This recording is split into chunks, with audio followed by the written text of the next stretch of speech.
like a big game. Honest to God. But that morning, Howard texted me like, "Yo, you got to bring the trophy in.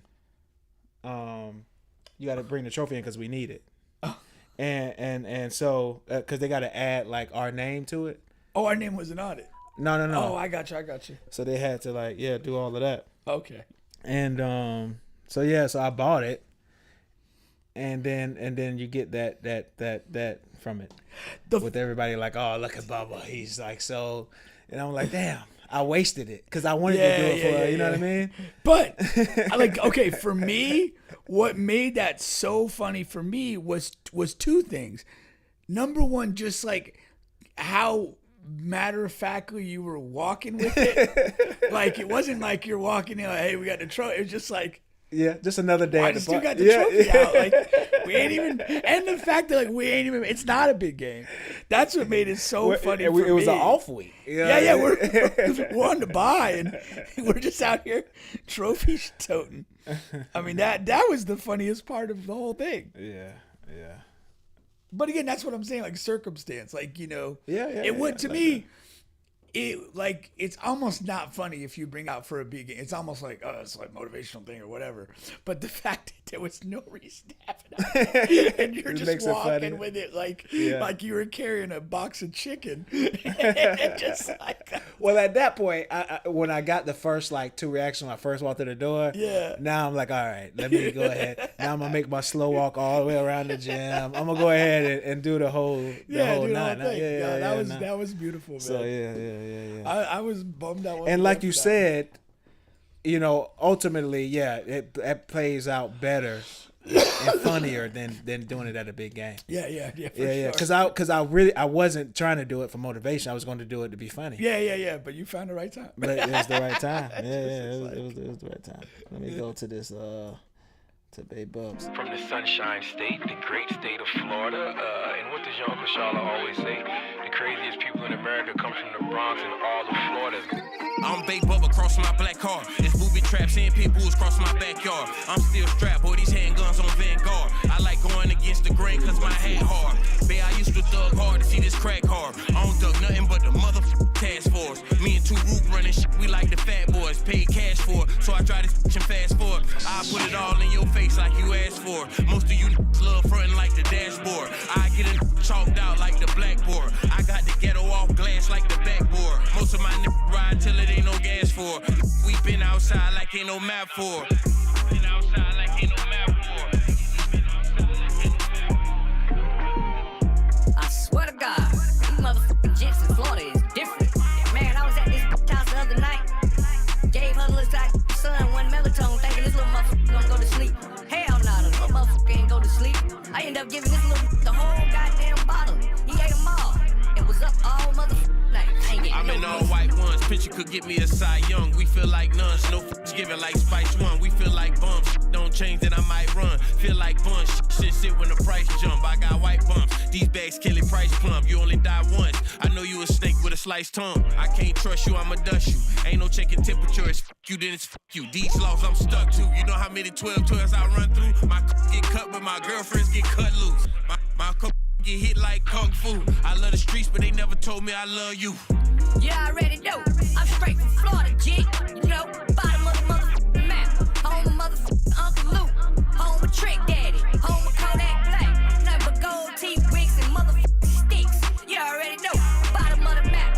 FLA. Shaped like a motherfucking pistol on it. Have you, won't it?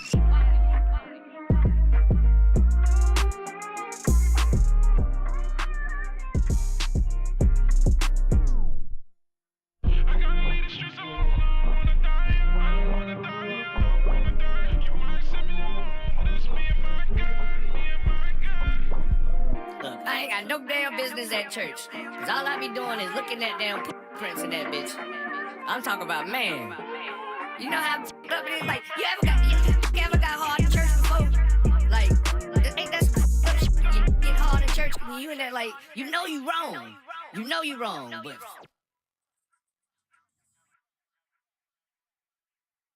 from the Sunshine State, the great state of Florida. And what does your Uncle Charlotte always say? The craziest people in America come from the Bronx and all of Florida. I'm Big Bubba, cross my black car. It's booby traps and pit bulls cross my backyard. I'm still... Welcome back. You're back on the bench podcast with Bubba and Pink, home of sports, music, and mayhem. We're available on all, and I do mean all podcast streaming platforms, including here on YouTube. Please like, share, subscribe, all of that good stuff. Alrighty, we have a really good show here for you guys today. As always, we're going to be talking some college football, Florida Gators, Colorado, Florida State, all that good stuff. We're going to be previewing NFL Week 2. Alrighty. We got some NBA stuff. I'm going to stay away from the political stuff today. All right, but we will got some other funny little mini trending stories that's going around here.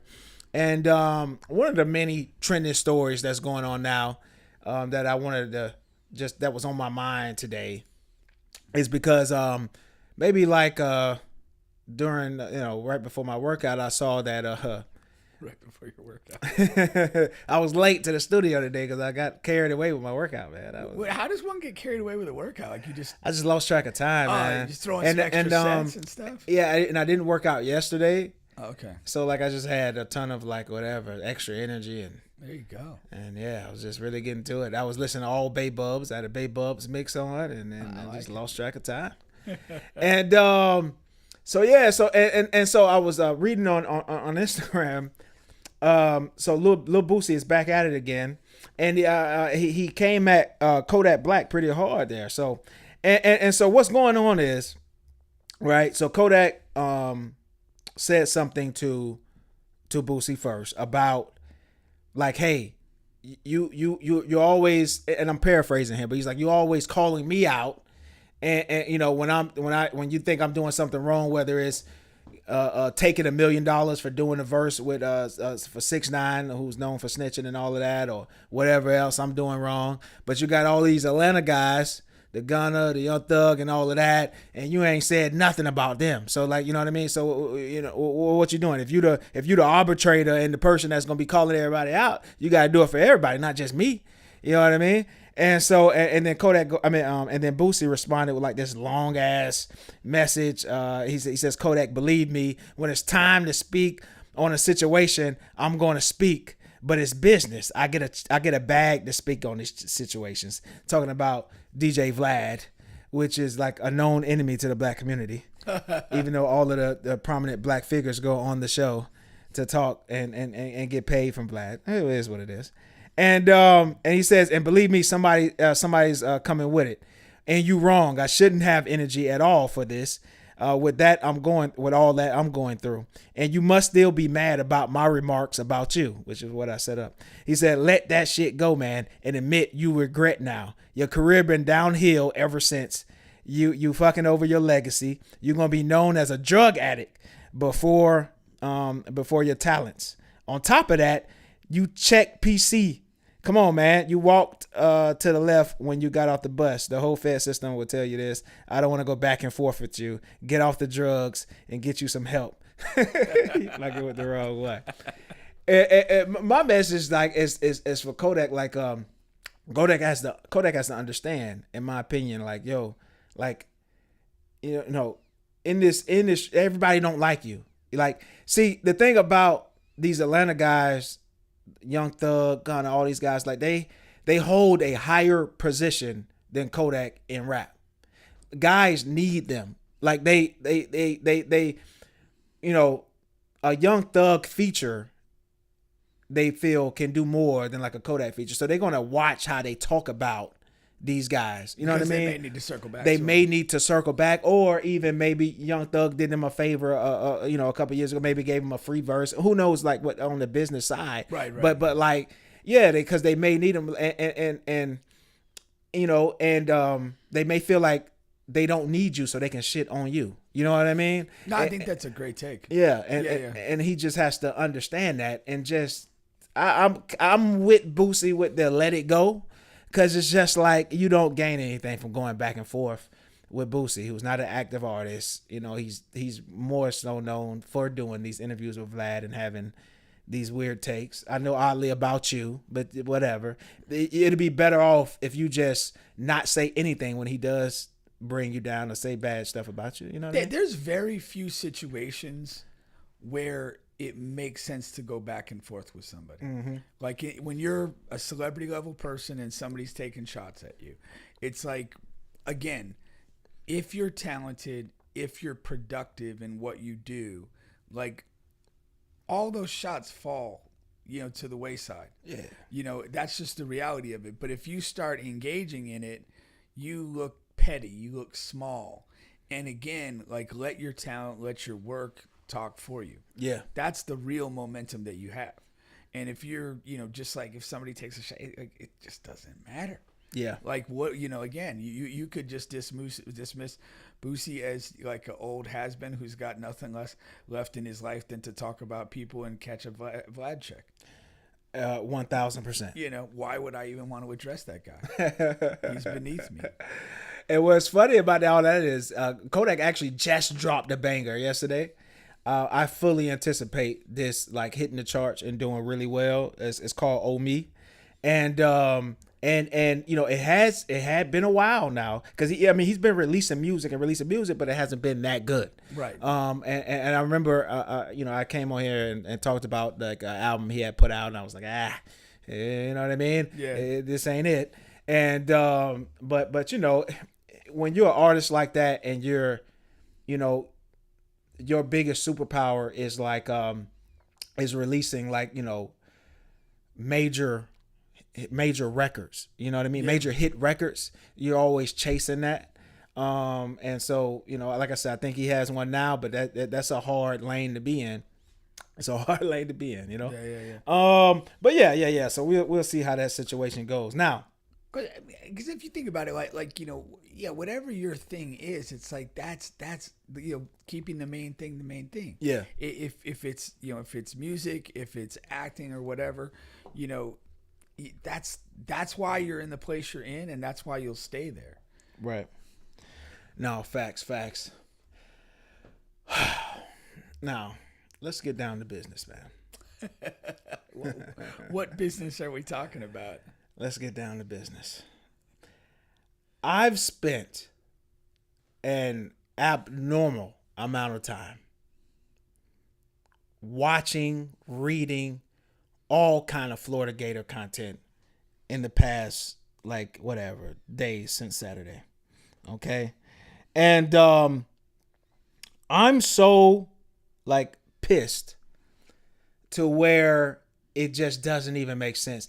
And what's funny is I when I first started watching the content, I remember you saying, like, I don't know if it was on the last show or the show before. It was when we had AJ and them on. Yeah. And you was like, I just remember over the summer, and then all those fucking writers, like, none of them knew we were going to be bad. And it's like, fuck you. If you don't even know your job, you watching these guys in practice every day, you had no idea. Like, what are the odds of that? Nobody had no idea. And it's like the difference between how you feel and how we feel. We 1,000% knew. We said, damn, this is one of the most talented teams we've had in a while, from offensive line, defensive line, quarterback, all of that. If Billy Napier can just somehow find a way to know how to coach, we'll be great. And think about that. And you heard me say this 1,000 times. Yeah, for sure. Like, I'm like, yeah, I love this team. I love the quarterback, but yeah, Billy Napier, man, play calling, and he just can't coach. And it's like, how did I expect the Gators to be good when I'm literally telling you our coach cannot coach? That's like so fucking dumb. And there's so many thoughts, and I want to go in on Billy, but just look at it from a philosophical point of view. I had this thought too. I think coaching in football is like, when you're thinking about just coaching across all sports, I think that's the most important coach of all sports is the football coach. Because think about that game, USF versus Florida.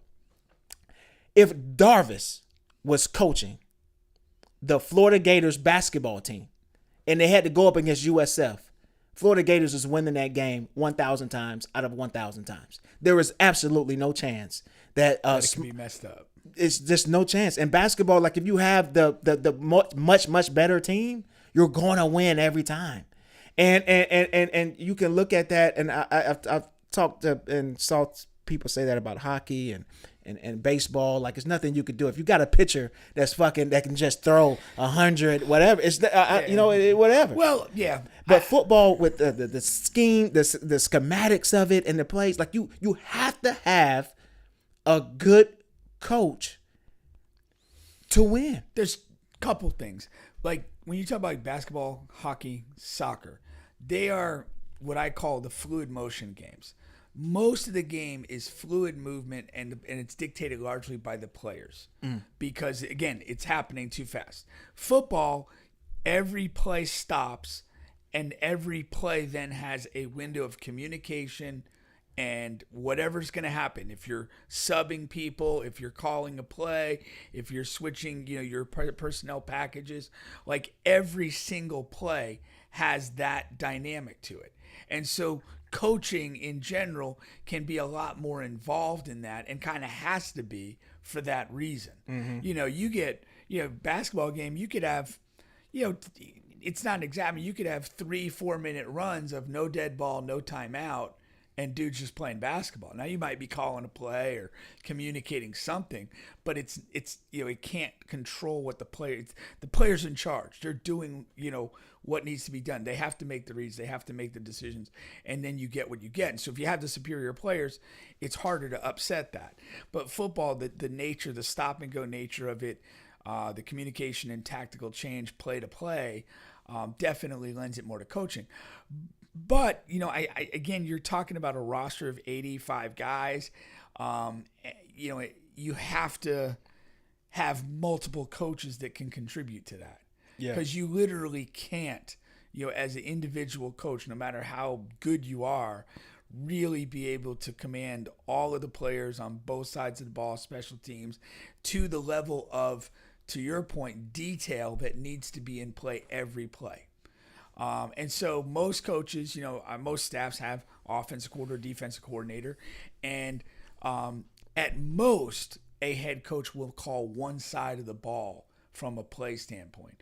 Napier's a bit unusual in that he has nobody titled offensive coordinator. Well, he does. Calls the plays. In the past, he hasn't. So this year, and in the past, he hasn't. And there was so much like talk and flack about it. He hired one this offseason. Okay. But to not do a motherfucking thing. He says we're going to slow play him, and then he'll eventually become to call plays. Yeah. But he's listed as the offensive coordinator. He just hired him this offseason, and he's just sitting on the sideline doing absolutely nothing. And they asked him in the press conference just yesterday, "Hey, Billy, are you going to continue to call the plays? Are you going to utilize Russ, who was the Russ Callaway is the offensive coordinator, and who was promoted in the offseason?" And he says, and Napier says, "No, I'm still going to call the plays." And it's like, I understand about pride, man, and all of that, and you're a man, but you're the coach. Like nobody's gonna fucking you're the coach. Like, you're not gonna lose out just because you're not calling plays anymore. Like that like the fucking AD is not gonna say, "Oh man, Billy's not calling the plays anymore. We gotta get rid of him." If you continue to lose, they're gonna get rid of you. Like that's the thing. Like you just have to manage. And what pisses me off so bad, because there are good qualities about Billy, and what are they? I haven't caught on. No, Billy. He's a culture setter. He's a top 5 recruiter in the game. He's you know what I mean. He has great qualities. He just anything that has to do with actual coaching. He's probably one of the worst I've ever seen. I mean, honest to God, the game just frustrated me so. There were so many errors. How can you have every season? There's players that just lose their fucking mind in the game. You got the one we were playing. I think it was against Florida State, when the guy just took off his shoe and threw it. LSU. Yeah. Like, and then you got this guy spitting on a guy in the game-winning drive. On the game-winning drive in a game that shouldn't have been a game anyway. You got a guy that's spitting on a guy. And after we just saw that on national television 2 days prior. Yeah. Literally. And he's still on the team. How? And the other guy was still on the team. Like every year this happens and you allow these guys to remain on the team. That's you're not showing any backbone. Just anything can go on Billy's teams. You know what I mean? And these are like dumb errors. Yeah, like I understand Urban Meyer, like, okay, a guy killing a guy and you allow him to stay on the team. They're robbing people barefaced and all of that, and you allow him to stay on the team. Like those are like actual real crimes and stuff. These are like idiotic plays on the field that you just cannot tolerate under any fucking circumstance. You cannot tolerate it. He wouldn't have got on the bus ride home. I don't give a goddamn who he was. He would have walked. I would have called every cab, every Uber in the fucking area. You cannot pick this guy up. And in this article, I mean, in the press conference yesterday, I want you to listen to this. What Billy says. It's a really short thing. They're asking him about the play calling, and this is his response about his era during the game. He says, technically, I would say I wish I had a few 12 personnel quick games in my pocket down the stretch there in the second half. He says that's the technical answer. All right. Now, you know, the 12 personnel quick game basically is a 2 tight ends and 2 running backs, all of that stuff. That's what he's talking about. All right. And Billy Napier is like, he's the Doc Rivers of football because he will not alter his game plan for anything under the sun. USF is running guys on and off the field like you know, with a speed fast, like you know what I mean, and substitutions, super uber fast substitutions, and just from first quarter to fourth quarter they're doing that. No adjustment from the Gators. We're getting penalties from first to the fourth. Like it's like at halftime he just never even addressed it. We're just going to keep doing our full regular substitution patterns. And this fucking 2 tight end thing, he said he wish he had more. That's all we did the entire game. We've put so much money and effort into recruiting all of these fucking 5-star receivers. We got a ton of them on this, just sitting on the sideline. And you want to run out these slow ass tight ends who can't block, who can't catch, who can't get open. For what? For what? We don't run any open.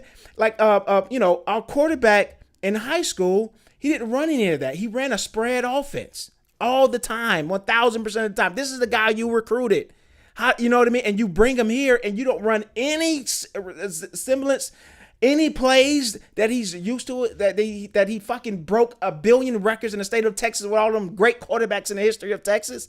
You want to trot out these 2 tight ends and the entire game when we had the number 1 transfer receiver. Okay. You got Vernell, who did have a couple of catches. He's a 4-star, 5-star receiver. You got Dallas, who's a 5-star receiver. You got Eugene Wilson, who's a 4-star receiver, who's one of the best receivers in the SEC last season. He's a senior. He's like the best receiver on the team. He's a senior? Yeah, he's like a redshirt junior or a senior. Oh, yeah, he's been around for a little while. Okay, my bad. And all of these guys, it's so crazy. And then it's been heavily reported that the AD says, they're gonna trot this thing out for a month or so. That's the exact quote, a month or so, and see what happens. And what they're trying to see what happens is if last year happens. Right. The thing is, I don't give a fuck if last year happens. It's over. I know what Billy is. Yeah, and that's like after the game. I was talking to Mark, and we're like, Billy Napier's entire tenure has been poor, but he's always had hope to sell. He had DJs on the way. Then, DJ's here, things go wrong last year, but we finished with a little flourish. Now DJ's experience, we built the players around him. This is supposed to be a payoff season. And now 2 games into it, you're back to peddling hope. Like, where does this go? at the end of this year, DJ's probably got 1 season left, tops. What that you're going to squeeze all the hope into that? It just doesn't make sense. And he is a below average coach, and I know, like, the results. He's gotten these highly regarded guys to come to Gainesville, but my God, I've seen him talk. I saw him and DJ in that Netflix SEC thing. I don't get it. Like, he is a boring, dull, lacking charisma, unimaginative guy.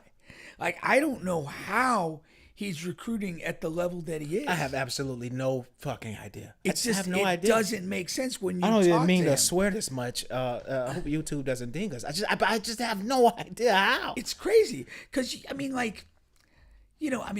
you've seen coaches that are good. You've seen, and I know when I was coaching at Winter Park, we had exposure to some of the bigger name basketball coaches.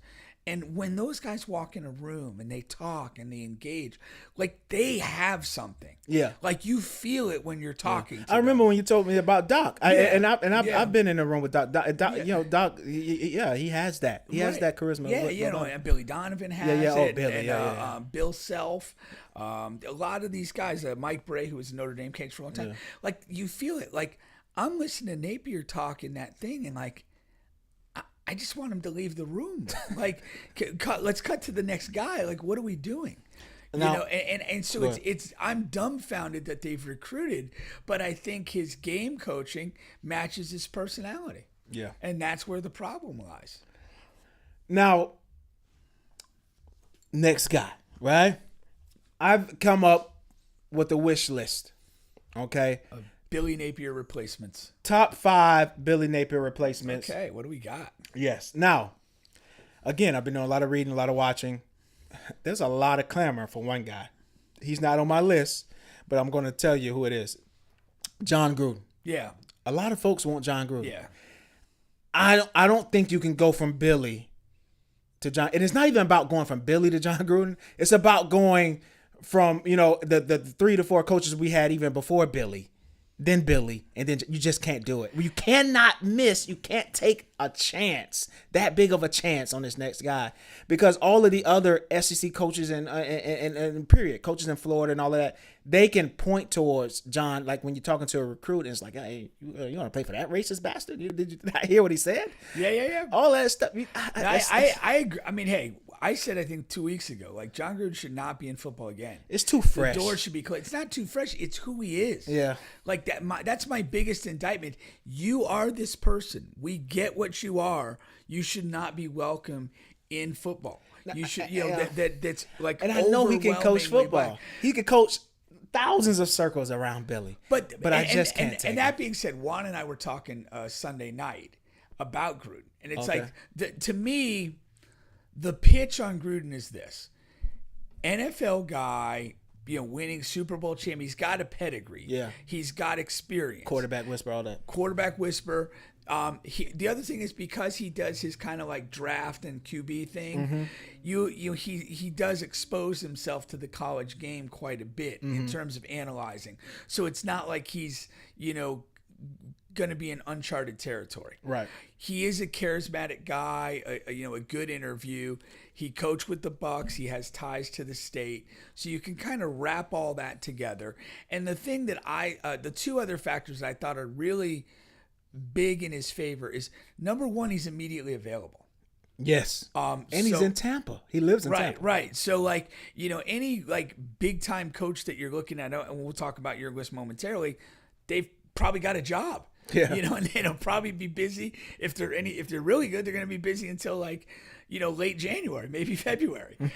So that's something you got to consider. Yeah. And then the other thing in connection with that, is he's immediately available, and he kind of represents the opposite of Napier in this respect. Napier was the guy that kind of came from the smaller, lower tier of college football into the big time, and it hasn't gone well. And so, now you're getting this kind of name that everybody knows, and it'll create a certain energy. I think, again, my position is he shouldn't be welcome back personally, but I can see that if you put the elements I just discussed as a package, there's a certain appeal to that. Exactly. No. I that's why he didn't make my list. I completely agree with you on the positives and negatives. Now to my list. Yeah. What do we got? Coming in at number 5. I cheated. It's a 2-way tie. I got Todd Monken and Joe Brady. Now Tom Monken is the offensive coordinator for the Baltimore Ravens. Okay. Joe Brady is the offensive coordinator for the Buffalo Bills. So okay. 2 NFL guys. Two NFL guys. But Brady was on the great LSU staff of There you go. 2019. So SEC pedigree. What is Monken's background? I don't know it as well. I don't know it as well either. I basically know his NFL pedigree, but I have been on that video I was watching. They said that he has some college football ties as well. Okay. Now, again, I like both of those because the one trick as well is you want to retain as many recruits in the class that you have as possible. And I feel like if you get somebody with some NFL pedigree, especially those guys who are coming from like prominent offenses and they have these, both teams have the quarterbacks, the dual threat quarterbacks, so I like all of that. Todd Monken is Georgia. He was the Georgia? Okay. offensive coordinator and quarterback coach at Georgia. So both guys have the SEC on the pedigree. title teams or 2020. He was with with Kirby. Yeah. Okay. Yeah. No, I mean those are solid names. Again, they have experience using mobile quarterbacks that they can take to the Gators. I also like the idea that most guys, unless they're purely motivated by NIL money, should be motivated to go to the league. You know what I mean? And these are 2 guys that are very familiar with what that standard looks like. Okay. Number 4, and I wanted to put him at number 5, but I put him at number 4 just at the heat of the moment. Okay, and that's Alex, the USF head coach. Okay, the guy that just beat you. The guy just beat. Gotta just beat us. If you can't beat him, join him. If you can't beat him, hire him. And he'd become the new KD of college football. and honestly, he should have been number 5 on this list, not my number 4. But he's another guy that's coming from a smaller school up top. But the difference is he's beat a couple of big schools. He has another opportunity this week. And when you do hear him talk, and as I have in the past couple of weeks, like I don't know, it's something that draws me into him. No, he definitely there's something there. There's an energy. He doesn't look like the coolest guy. He doesn't look like it at all. Yeah, but like when he gets talking, he's very passionate. You can see that. The team seems to play with that. And my understanding is like he actually came from high school into the college game and then got to the USF job, which I think is his first college level head job. I think so. I'm Head job. Yes, I think so. So I mean, he's definitely a riser with what he's done. How many years has he been at USF though? That I don't know. Yeah, that's a good question. That's a good question. Let me see here. Alex, USF coach, career. So he's been there since 2022. Okay, a couple years. He was the offensive coordinator at Tennessee. Okay. Before becoming the head coach at USF. Okay. I mean, he looks the part of a rising guy. I don't think it would necessarily be a bad hire, but it also kind of has that dynamic of introducing a guy to the big time, and that may be a concern. And we just did that. And that's what I'm saying. We just did that. The optics could be tough on that. All right. Now, coming in at number 3, I have Deion. Deion, Florida guy. The charlatan. People think like, okay, he went to Florida State, he'll never go to the Gators. But again, Florida State spurned him. He's talked about that. If he were to pursue and get the Gator job, that would be like the ultimate statement that like he just literally has no ties to Florida State anymore. Yeah. If he were to take that job. Yeah. And we don't know that yet, right? Yeah. So that it depends. I think even if he took an interview, it would be like, you know what I mean? If he was open to it. If he entertained it, it's it's a statement of petty. Yeah. But we know what all Deion brings. But one thing I do like about Deion that Billy Napier refuses to do, he hires his coordinators and he allows them to do work. You know what I mean? And he's overseeing He the needs manager. to. It's tough to run everything when you're fighting cancer. Yeah. Let's be honest. Yeah, health issues are really the only drawback for me. I would put him at the bottom of the list. You would? Yeah. The more I listen to him, I agree with the guy that wrote the Dallas Cowboy book that he's just a charlatan.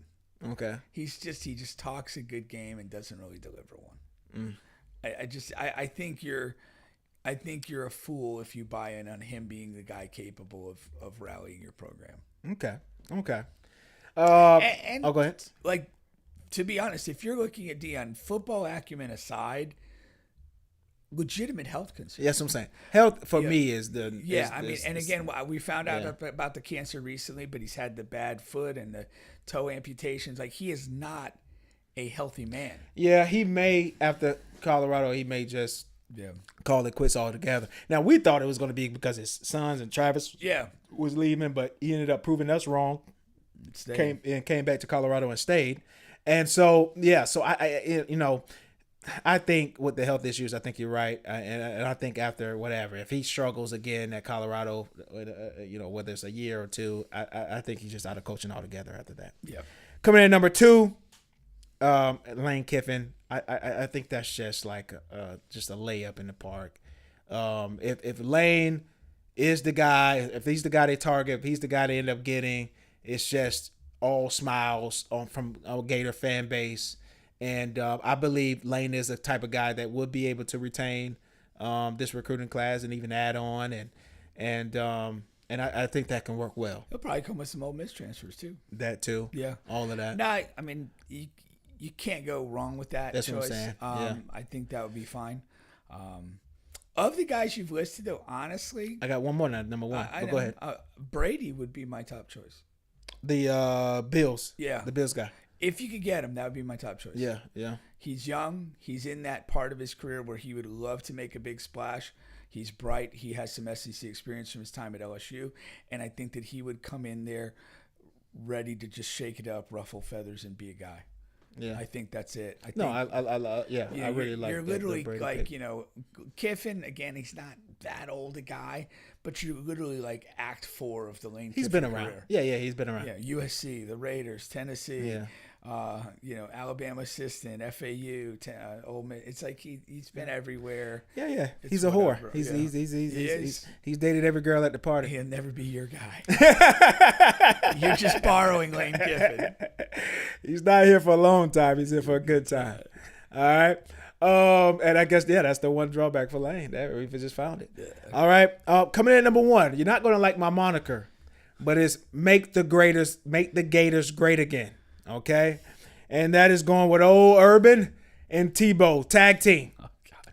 That is my number 1 on the wish list. I also think it's a real possibility now. Do you really? I do. Nobody's talking about it, so I'm going to take credit for it. All the videos and all the articles I've read, nobody's talking about it. But if people remember, Urban tried to get Tebow in as an assistant coach. Tebow had his football dreams, and so he declined. But he wanted to get Tebow in as an assistant coach. Where, at Ohio State? Yeah.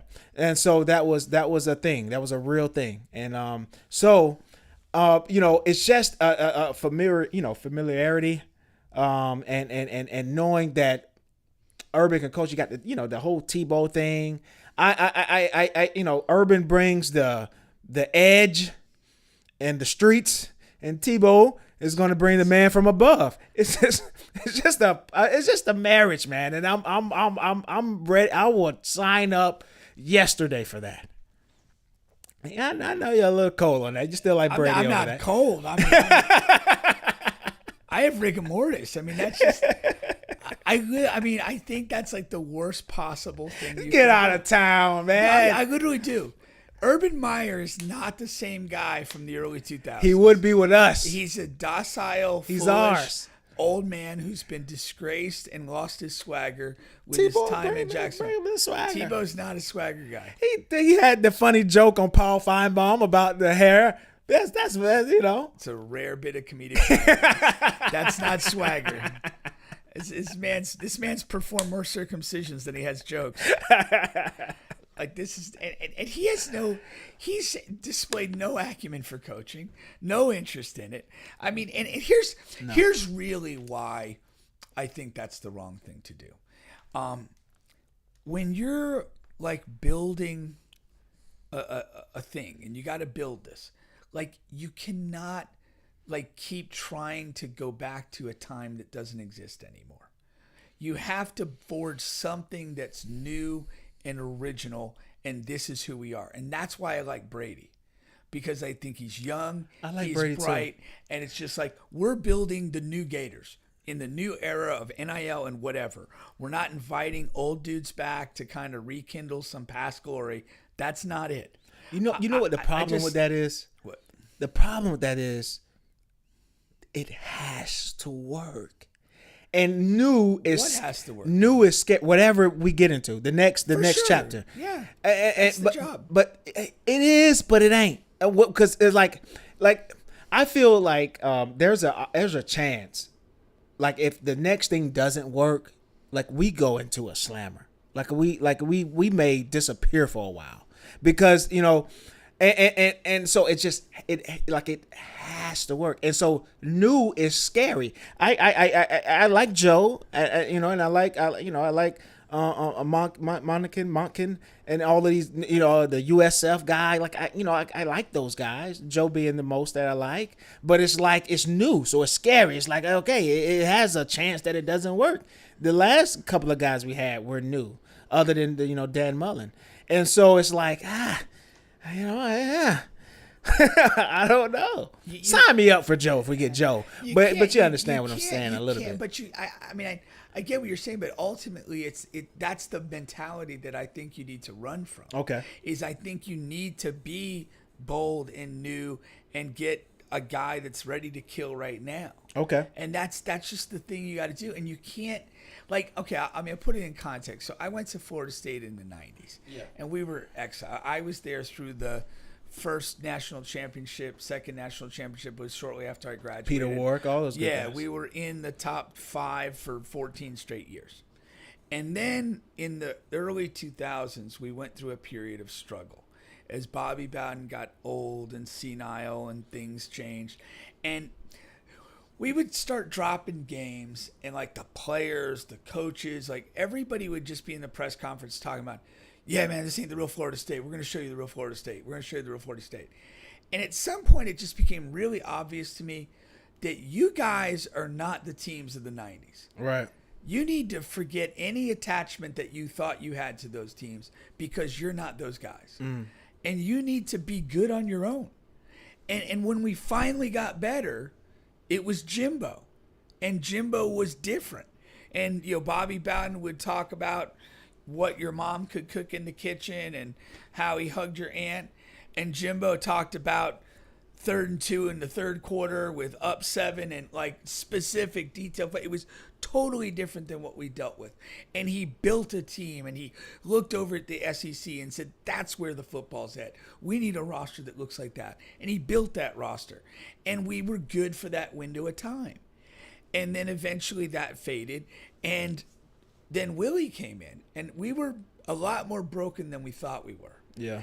We thought we'd still been recruiting these 5-star guys, 4-star guys that everybody wanted. And we thought, man, it's just got to let these guys go play a little bit. Coach who can vibe with them and whatever. No. Like you had lost the core of who you were as a team. Yeah, I think that's where we're at right now. Right. Where you guys were at that time. And I think you need to just go to a new direction. Do everything you can to hire the right guy and give him the resources that he needs to succeed and take that chance. What else are you going to do?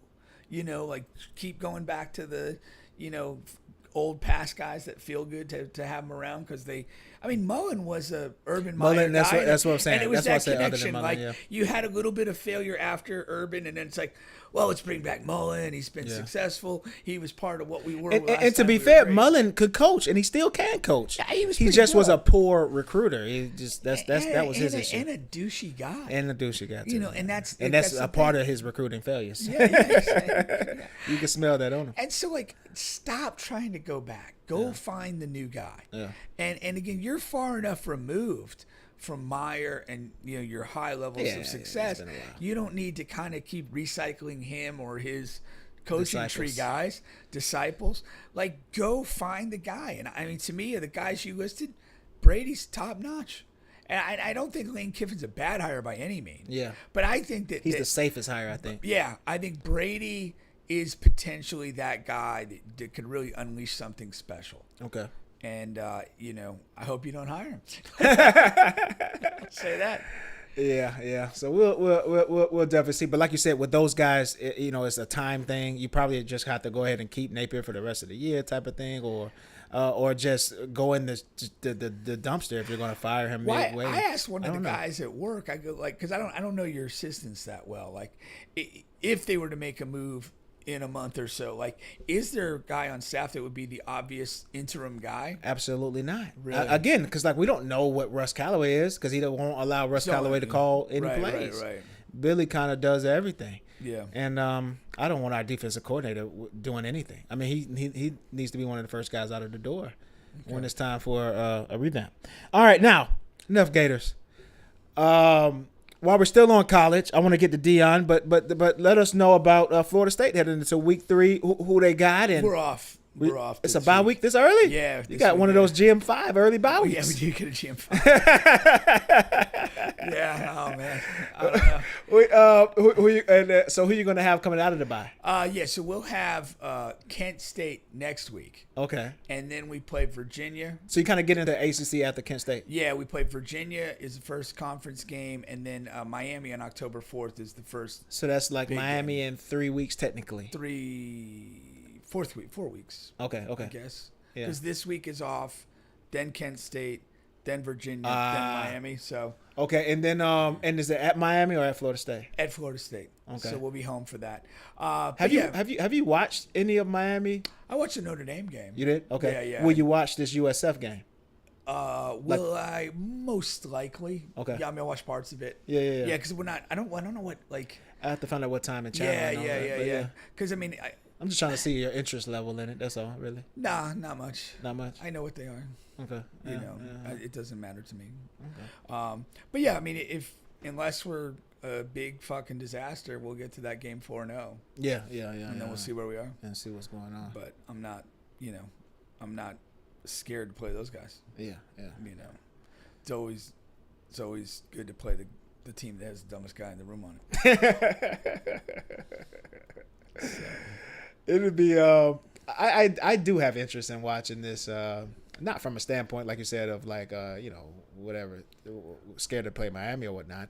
But I mean, my interest in the game is to see if USF can like do it again. Yeah, no, for sure. That's my interest level in the game. There's a part of it. I don't know what time they're playing. The hesitation was honestly, and if they're on at the same time LSU Florida, I'm probably gonna watch LSU Florida more. Yeah. Unless that game turns a different way and the USF Miami game's just a better game. Why would you prefer to watch as a non whatever? You're a Florida State guy, so why would you prefer? Because I would think that the USF Miami game would be a better game. The Florida game is a night game. I know we play at 7:30. Florida night game. I mean, it's not that I like either team. It's just going to be a bigger atmosphere, a better thing. It should be, yeah. And so. And we did. Lots of the lot. I mean, however you want to look at it. I mean, the Gators have to go into this game desperate for a win. Yeah. Whether they can pull that off or not is the question. And then LSU, Brian Kelly, finally won an opening game, and is he going to fuck it up? Brian Kelly cannot lose to the Gators 2 years in a row, coming off of like like both years. This year we're screaming fire Billy. Last year we were screaming fire Billy and we beat LSU. Yeah. Like that just can't happen. So how high is them? They're in the top 10. Yeah. LSU are they 5 or 6 or more like yeah, 7, 8, whatever? I have to look that up, but I know they're up there. So again, you go into that as a top 10, top 8 team, and if you don't win at home at night against the Gators, that's a pretty awful look for you. Yeah, they have them number 3. 3. Yeah, Okay, so you're 3 at home at night in your ideal circumstance against a wounded Gator team, and I mean it'll be a spectacle. That's probably why if they're on the same timeout. Gotcha.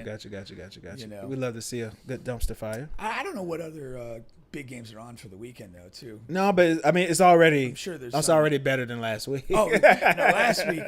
It's already better than last week. From a Florida State perspective, we handled our easy game like you're supposed to, yeah. Perfectly. We win big, whatever. But like if you look at college football as a sport, there were just multiple games where teams dropped 70 points. It's just not good. It's not entertaining. It's not good for the sport. That Gator game really kind of saved the weekend. I mean, as far as like something happening, and, I mean, it was a storyline. It was a sloppy game, but it was a competitive game to watch. The rest of the games that were available were pretty horrible. So the Miami USF game is at 4:30. Okay, so you got Georgia Tennessee. That's going to be a good one. It should be a good game. Yeah. Georgia Tennessee. That's like I said already. You got some good games here.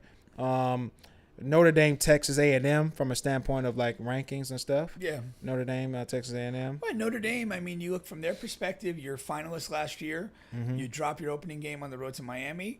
It's a pretty big, desperate situation to keep on track. And they're not in a conference, so they don't get the benefit of, crawling back and getting a conference championship to get their way into the playoff. Yeah, so starting out 0-2 is tough, and Texas A&M is a real team now. They're a real team. Yeah, so you could really see the end of the Notre Dame season if they don't win that. Yeah.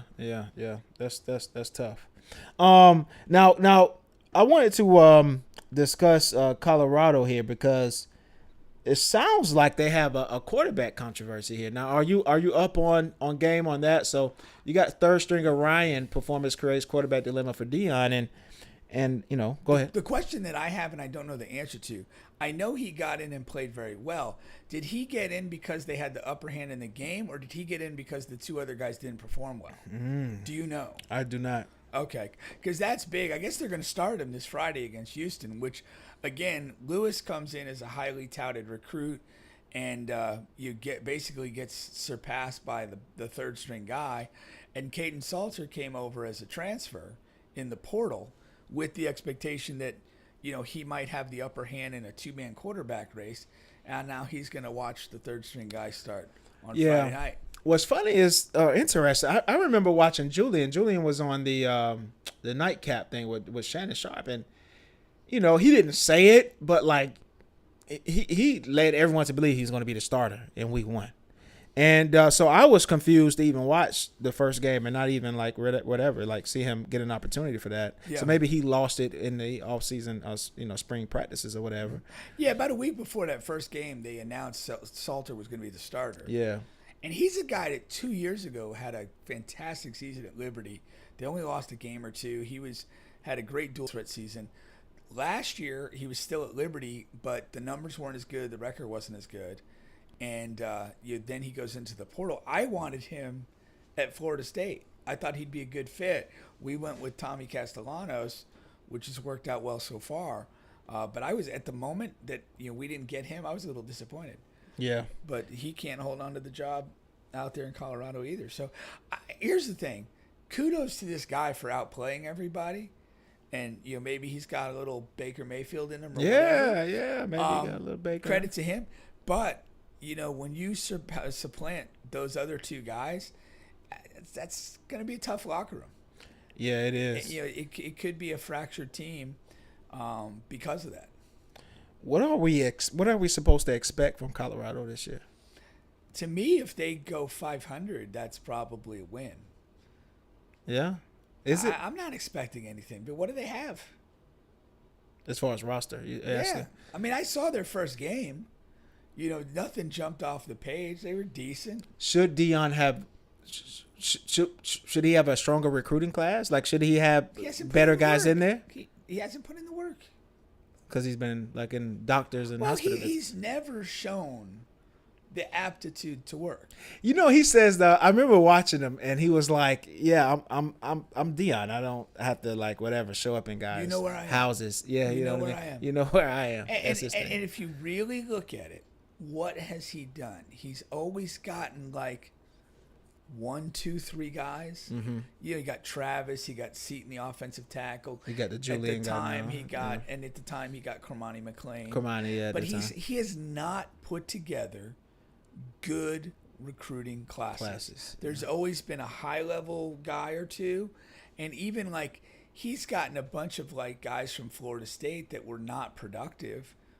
Average transfers. Guys. Yeah, transfers. Okay. His transfer classes haven't been good. Yeah, he's not recruited well, and I think it's largely lack of effort, and that's the thing. And if you look at it, like a lot of his biggest recruiting crews, there's that weird, going back to Travis, there's that weird move where he's like the guy's committed somewhere, and then very, very late in the game, there's a switch to Deion at Jackson State or at Colorado. I think Cormani McLean was the same way. Mm-hmm. He was was it a UM guy or something? I know he's a Miami kid. Yeah. And then late, it gets flipped to Deion. So like whatever he's doing is mildly amusing, but to me, he doesn't put in the work. He doesn't build complete classes, and he's suffering the consequences of that, having just essentially a mediocre roster.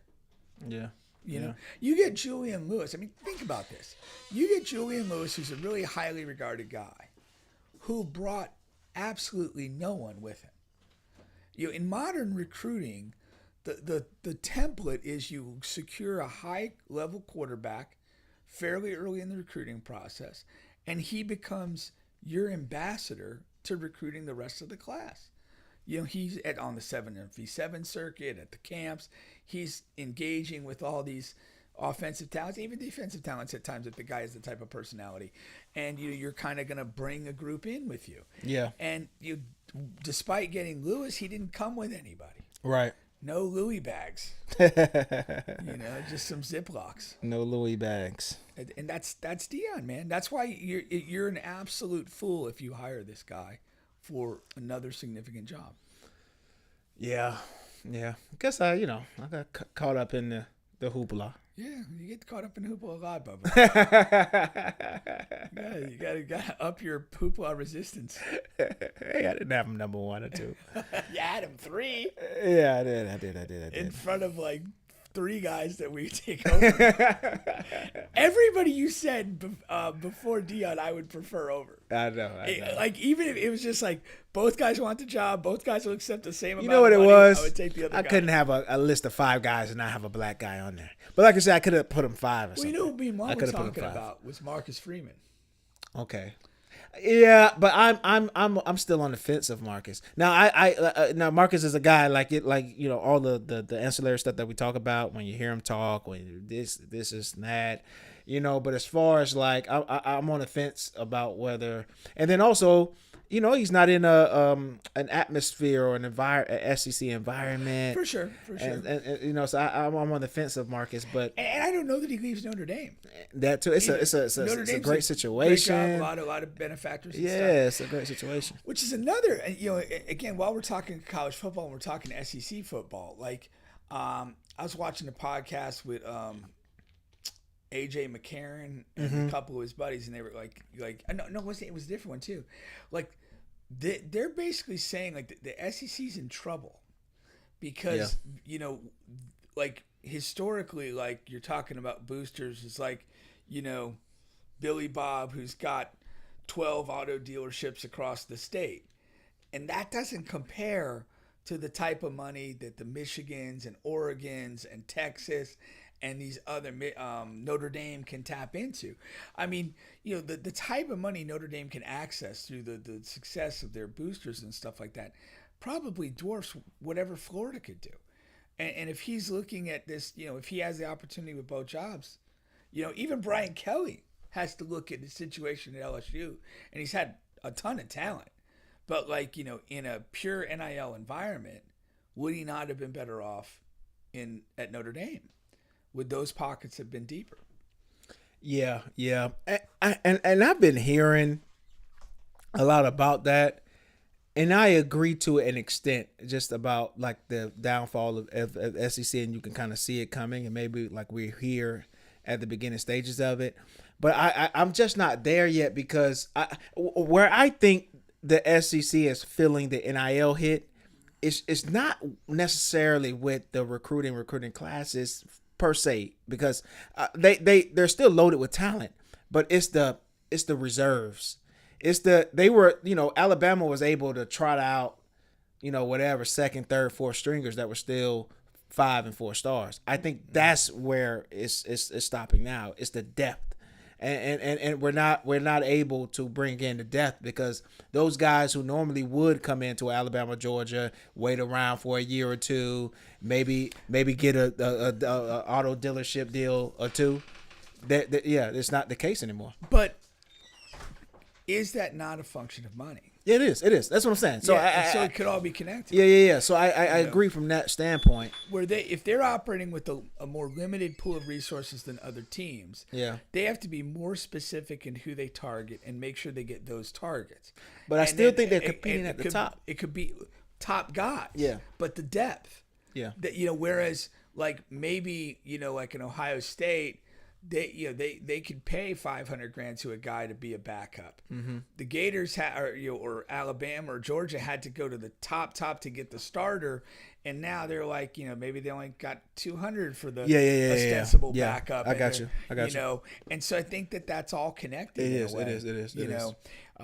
But again, I'm not boots on the ground. I don't know the numbers that a lot of these guys are dealing with, but it's something you're starting to hear quite a bit from a lot of different sources, which suggests to me that there's some smoke to that fire. Yeah. Let me see here. I'm gonna go. All right. So the NIL, as far as teams who spend the most money in NIL, right? Yeah, Texas, Oregon, Ohio State. They're the top 3.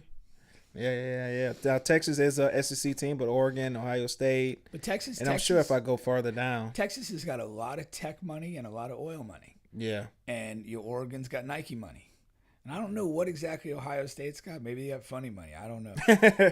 But, in terms of a resource war, that's what you're looking at. Yeah. The only thing that's saving us really is the ineptitude of Steve Sarkisian.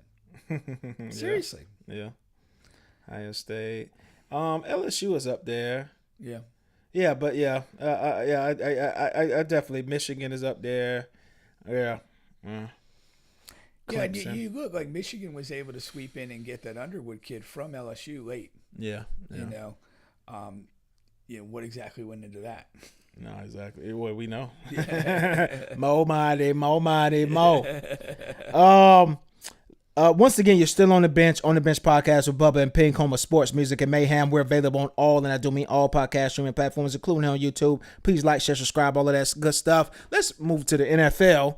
All righty, here, before we get into some funny trending storylines here, I'm going to start with a story, and then we'll go into like general week 2 stuff. But Tyreek Hill is back in the news now. His ex-wife Keita accuses him of domestic violence, claims 8 incidents, including one where he spat on her. I don't know this new thing with spitting. It's like really, it's a fucking phenomenon. Incredibly popular. And the Tyreek Hill thing is interesting. We may have correctly laid out the Miami Dolphins season before the season started. We put it on TikTok. Those guys are coming at us heavy on TikTok. You guys don't know anything about football. Miami Dolphins are going to be in the mix. What are you talking about? And I told all those guys to say, all right, man, just hit us up in a couple of weeks. If we're wrong, let us know. If not, I still want to hear from you, okay? They probably won't be hearing from you.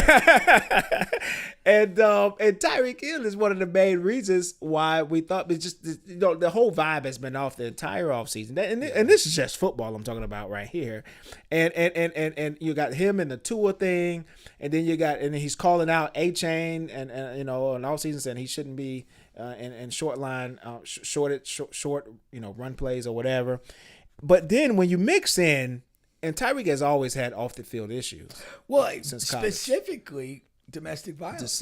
If you remember, like he was a guy, I think he ended up in JUCO, and then he had some domestic violence stuff. Every big school wanted him, but they couldn't take him because of of that stuff hanging over. He ended up at Oklahoma State, and then even going into the draft process, a lot of teams didn't have him on the board because of that.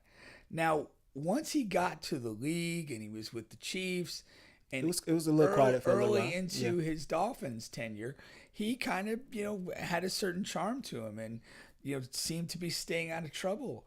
But I would say like that second, third year in Miami, it just came undone. Yeah. Like the kids start popping out one after the other. The random marriage. Like he got married to this lady like randomly in the middle of a season. It was just really unusual. And then to hear these allegations, it's probably not surprising. I mean, they had a lot of kids. He's knocking up other chicks. They had that house burned down. Like they had a lot of shit going on. If you're a guy that has a propensity for violence, you certainly had the external stress factors present to push that to the front of the table. 100%. And then a lot of people are like, oh, it's only allegations. She could be lying and this and that. I'm like, I mean, I guess so, but it's like, come on, man. A guy with 1,000 of these type of incidents, and they just not like situations do happen. Remember he injured the heavy girl doing football drills? Yeah. He just all this stuff. That's just that happened too in Miami while he's with a Dolphin. Yeah. And it's like, women do lie on men in some of these situations, and it's like a lone situation. You know what I mean? Like whatever. But like when you like scrape together whatever 7, 8, 9, 10 over the course of your football career, it's like, come on, man. He's probably doing some stuff he shouldn't be doing to these women, and what leads me to all of that is saying like, okay, the Miami Dolphins is in a situation they if they start off poor, which we anticipate they will, which they have, they got spanked in week 1. Yeah, but by a team they shouldn't have gotten spanked by, and it's like, okay, now you need to think for the future. We need to do a fire sale and let's reset this thing. Let's fire the coach. Let's trade some of our highest paid guys. Let's reset this thing and look for the future.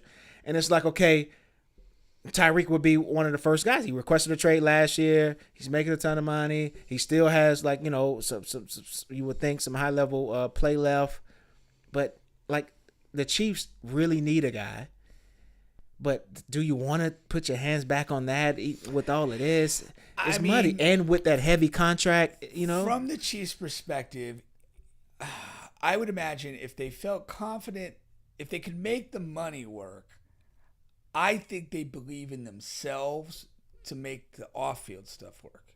Okay, that's my thing. And the Chiefs have taken chances in the past. I mean, including Tyreek. You have Andy Reid there. Yeah. You have Pat. He's a guy you've already been around directly. Yeah. And you're in that situation where it's like you do kind of have some confidence that like we've brought guys in and made it work and figured it out. And I mean Kareem Hunt's a good redemption story. Yeah, so far. They have a couple. They've had a couple. So definitely, I mean, if there's a team out there, if the trade made sense and they can make the finances work, I think the Chiefs would probably do it. The problem is like from the Dolphins still, like all of this behavioral stuff, and he was arguing on the sideline during Sunday's game. Like, it's dropping the value. That's what I'm saying. Like, so if what are they going to get back? While you're talking, I'm thinking that I'm like, maybe the Chiefs wait even a couple or a few weeks. Yeah, for sure. Because it may just keep dropping. Yeah. You know what I mean? Yeah. No, I mean, if you're the Chiefs, you play it like the Bucs did when Brady was in his first season, like Leonard Fournette and AB, like just drag it out. All you need him for is the playoff run, and we need about 6-8 good weeks of you, and you can go fuck yourself after that. Like, seriously. No, We're not too worried, you know? Yeah. No, I could definitely see that. And like I said, I'm not on the fence as far as like, because we do need a guy. Like we're going into a Super Bowl rematch, the Kansas City Chiefs, and we're without our two top receivers. And Rashee Rice and Xavier Worthy. And Travis Kelce, they did all this talk about, he's new, he's refreshed, he's in a superb shape, he's not doing long trips with Taylor Swift anymore, and it's like, the first game, he looks like same old Travis. and he wipes out Xavier Worthy. He injured Worthy. I mean, he's old, man. You could do whatever you want to do in the offseason and get in superb shape, but if you're old, you're old. Yeah. And he's going to have like a game or two this season. And he's going to perform well, but he's old, man. I've said this in the past. Like, the thing, and I don't know if this is the right word to say, but as you age, you can be super fit. You could have your body fat down, you could have your cardio up, you could, do a bunch of training and whatever. But what you cannot get when you get older is what I call like the elasticity of your athleticism. The stuff that's just spontaneous, that you can just turn and recover, twist and do something, get low, get high, like all that. Like, that's what you can't do. You can be super fit and do everything to mechanical proficiency, but you can't just do shit. Yeah. And that's what the younger players could do. And if you look at Travis Kelce, like, again, that was a big part of his thing. He's a big, long-limbed guy who kind of just had this, like, really nice athleticism. And that is probably gone. Yeah. Now it's all, I'm in shape, I got to move perfect, and my body mechanics are sound, but that shit don't win games. Yeah. That shit don't win games. It's the random stuff that just, the ball was coming here and I didn't think I was going to get it, but I did. Like, that's the stuff, like those plays. Like, I went up in the air, wasn't sure. Then I just did this. Like, that's the crazy part. Yeah, the stuff that you can't even explain because you're so, you know what I mean? Yeah. And so, but what I do like about, because he's still a leader, like I like that he got into the Jawan Taylor, the offensive tackle, who has just been fucking horrendous for year after year after year. Yeah. That is the worst move Brett Veach has made, but we can't scream at Brett Veach because he's been such a good GM over the course of years. I guess you're allowed like one major screw up, and that is his one major screw up, because we paid Jawan Taylor like a fuck ton of money. We paid him left tackle money because he was supposed to take over that left tackle. He was so terrible there. They put him on the right side. And then he has 6-7 pre-snap penalties. He can't block anybody. He should literally play with he shouldn't have a number. He should just have a penalty for in the middle of the stretch. And he already has this thing that the whole league tries to tell referees, because he starts off a couple of a yard or two back off from the line anyway. Yeah. And so they're saying he really false starts every single play anyhow. And for some reason they allow him to do that wide split. But he's awful, man. He's awful. They got him from Jacksonville. That's where he came from. It's so funny, because you're watching the game, and then you're like, you see a flag go, and it's just like, it's fucking him, and a crazy amount of times it is. You're just like, damn, it just it's. And that the offensive line has been the Chiefs' issue, and it's like, damn, if we don't have anybody else that could do better than him, this line must be in bad shape. No reserves. I would hate for anybody to get hurt. If we don't have anybody else, if that's the best we have. If that's the best we have, goodness gracious. But that said, I thought that the biggest issue was the defense's inability to get stops. Yeah, it's the different defense than last year. It appears to be. They literally got bled to death. Yeah. You'd get to the third down and could get off the field. Never get off the field. And that was the story. And that takes away offensive opportunities because all the Charger drives seem to, take 5, 6, 7 minutes, and it's a brutal way to suffer. But that was a big part of it. Yeah. No, for sure.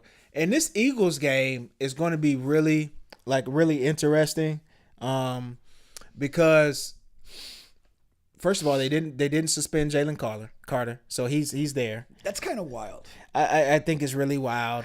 I mean, they probably in their mind factored that the offense occurred so early in the game that for all practical purposes he didn't play. Yeah, that is. You know, I would think, but I still think a minimum 1 game suspension. Yeah. Yeah. I think of myself as a competitive guy. I get angry in situations, but like the spitting is just it just doesn't make sense. It's just not a thing. You know, I thought about this too, from a bigger level.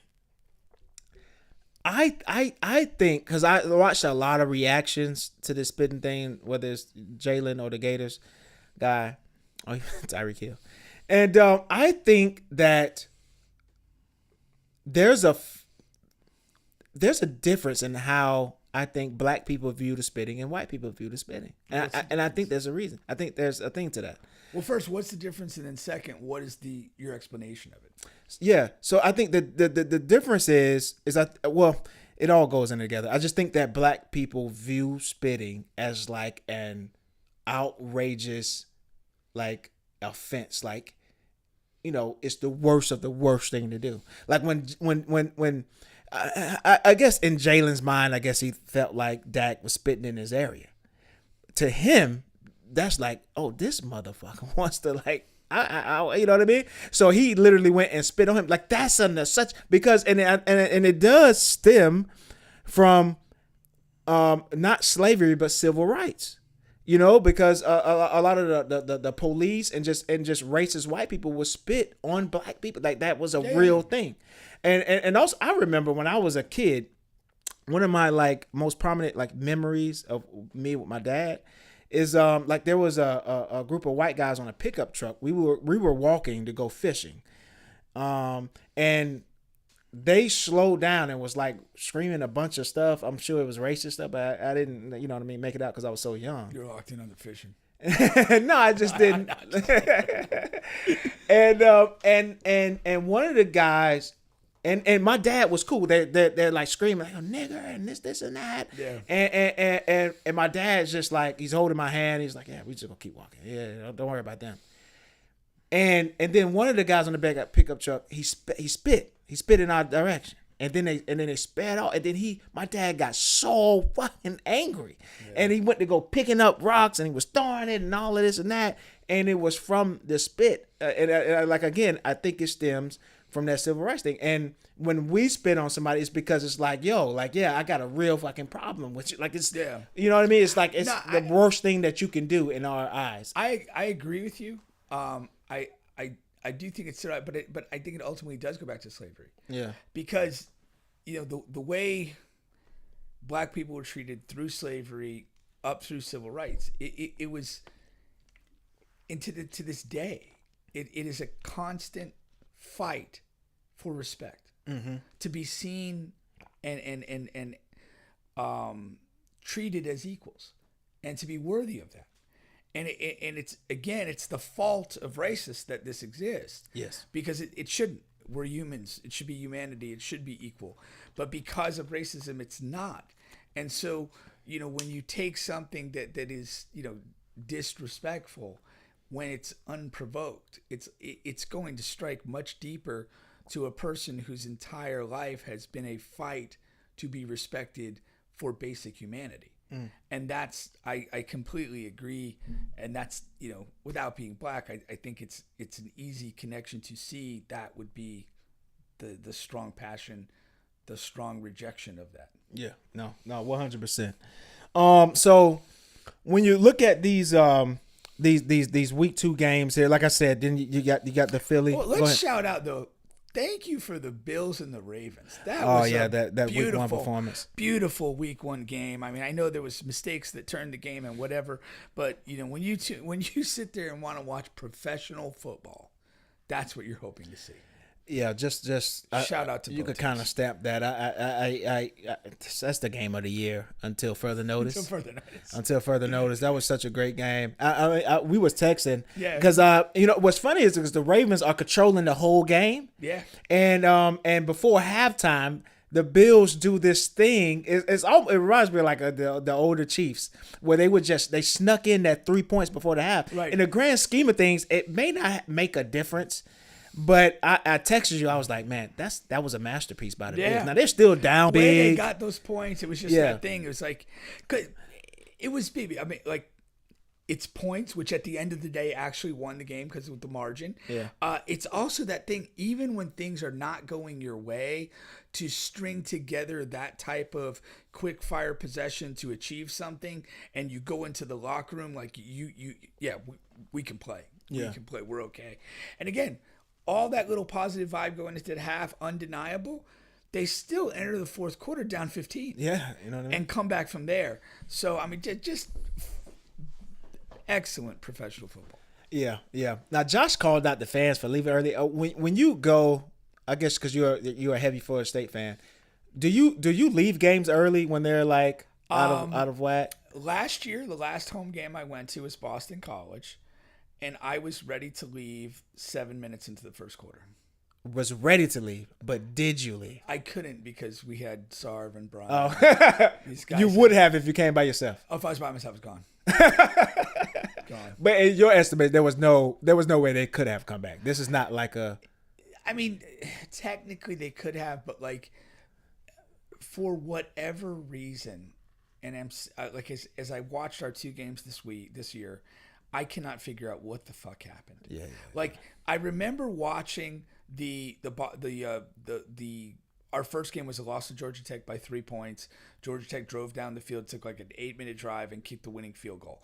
But in that game, there was no moment where just collectively you felt the team was like, no, it ends, we're winning. You know, where you just grab a hold of a game or compete. Did not exist. And 7 minutes into the second game, it was the same. Just the same, like, casual, no passion, no energy, no nothing. And you're just like, and again, when you lose that type of game you did, and if you have any balls at all, there's going to be a response. Yeah. And there like, just wasn't. None. Yeah. You know, and that's why 7 minutes in, I was like, I'm good. We had like a pair of 3 and outs. They had 2 drives that resulted in points, you know, but and just like the type of drives we talked about where we couldn't get them off the field. You know, they'd get to a third down. They always converted, 12, 13 plays, score, then get the ball back after our 3 and out, 10, 11 plays, kick a field goal. Just like, dude, you guys are useless. We have a comment here. I'm not sure if you're going to have an answer for him. He's asking who wins out of Duke and Tulane this weekend football. Have you been paying attention to the bigger question is, who cares? Duke and Tulane. Like, what are we doing? Is my guy still? I don't think my guy is still assistant over there at Duke. Oh. Simmons? Yeah. Is he? He's at FIU. Yeah, he's at FIU. Yeah. I thought Duke lost last week. He did. They did. So I'm going to go with the Green Wave. Okay. Yeah, Green Wave all day. There's your answer for you. Fucha. That's a new guy, a new commenter. Yeah. Appreciate the comment. We're gonna go with Tulane. All right. Okay. That was a great game. Now Baltimore 0-1. They're going week 2. I believe they play Cleveland, if I'm not mistaken. Yeah, 1-1 it is. They play. Now Cleveland. Now is it that the Bengals are bad, or is it that I guess you know what I'm trying to say, or is it that Cleveland is better than what we think they are? Yeah, I didn't watch the game. Apparently, they held Cincinnati like 7 offensive yards in the second half. That defense still crazy. Looks crazy. And this is an offense that we've been raving about. Yeah. So, I mean, clearly the Cleveland's got some juice on defense, but they're just not a complete team. The Ravens in a must-win game, I just there's no way. I just don't see it. Yeah. They have to. Technically, it's not a must-win, but kind of it is. Yeah. If you're, if you are who we think you are, you just got to win that game. Yeah. Big spread too, man. 12 points, 11.5, 12 points.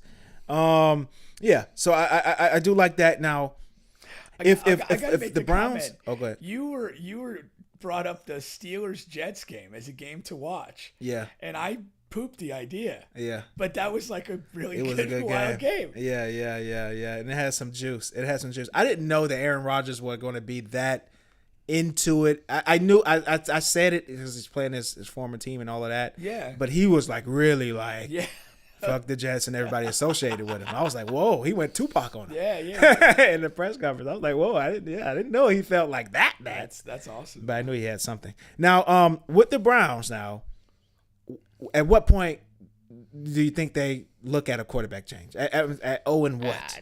You know what I mean? You think they're going to do it that way? It's got to be what it looks like. Yeah. Yeah, you lose a game to the Bengals 17-16. You lost a close game. Okay. Well, we're not panicking. Yeah. If they play the Ravens surprisingly well, if their defense is that good that they're going to really be difficult for teams to score on, they're going to ride Flacco as long as possible. Okay. Because he's least likely to make crushing mistakes. Yeah. He'll do, understand time, situation, score. So if the defense is going to keep them in games, they're just going to ride Flacco until they can't. Yeah. And the funny thing is their front of their schedule is front loaded. The back of their schedule is kind of easy. So if he makes it through, yeah, I think he floats the rest of the season. Well, I'll put the caveat. There has to be something to play for, some relative connection to the playoff possibility. Again, if they're like 1-9, then they're going to have to look at the younger guys just to know what they've got. But as long as they can, win a game here or there, kind of stay in the mathematical possibility of playoffs. And if they're playing in that way where Joe's not hurting them, defense is playing lights out, and there are a lot of close games, they're not going to make the change. You know where they should make a change, and a guy that fooled us, and when I mean us, I just mean the NFL fan base, is Russell with the Giants. Oh, yeah. Because Russ played well in the preseason. I mean, he was bombing. He was extremely accurate. Yeah. He had a strong offseason and practices. The coaches loved him. That's how he even got the job. Yeah. Because he even outplayed the rookie when the rookie looked good. Yeah. And then he gets in his first game, and it's like same old Russ. Yeah. I gave up on him a long time. You did. No, you did. Yeah, You did. I just, So you didn't hop back in the car with him? No. Okay. No. All right. I opened the door. I didn't hop in, but I opened the door. I was hoping for hamstring pulls.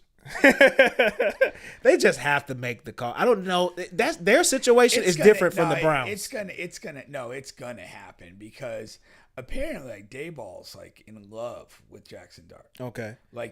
So it must be somebody higher up. They did a peculiar move though too, where I guess NFL players are uniformly available to the media after games. There's no restriction on that, but they did pull Jackson Dart out of it.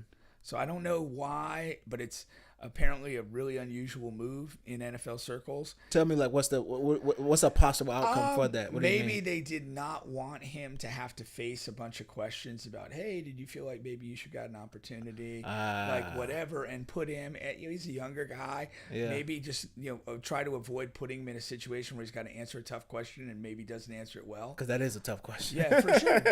Because as a player, there's no if he's what anybody thinks he is. Yeah.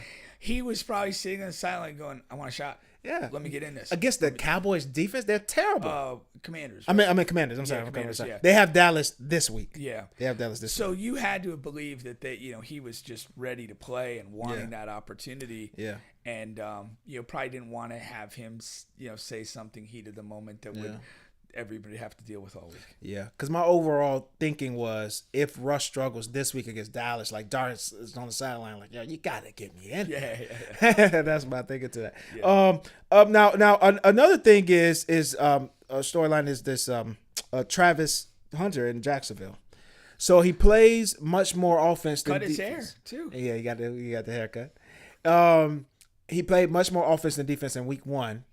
A lot of people think they're using him wrong because they're using him as, whatever, slot receiver. He's going across the middle. He's doing bubble screens. He got hit a ton in week 1. And week 2, they're going against the Bengals. And, of course, you got the awesome receivers there. Yeah. So they're anticipating that he's going to play a lot more defensive snaps than offense. Do you like that idea of game to game, just depends on the situation, we're going to play you more on defense than offense? Or do you think they should have a set game plan of, hey, you're an offensive player with defensive snaps, defensive player with offensive snaps? What do you like with that? It really just depends to me on him and what you think. Now, again, I don't know, if you're looking at it the Panthers didn't really have anybody. Like if your motivation is this, like I like Travis Garden, Jamar, or whatever, and I'm just gonna make this game simple for him. You're gonna walk around with Chase and do your thing. And that's a nice assignment versus last week they really didn't have anybody to kind of do that with.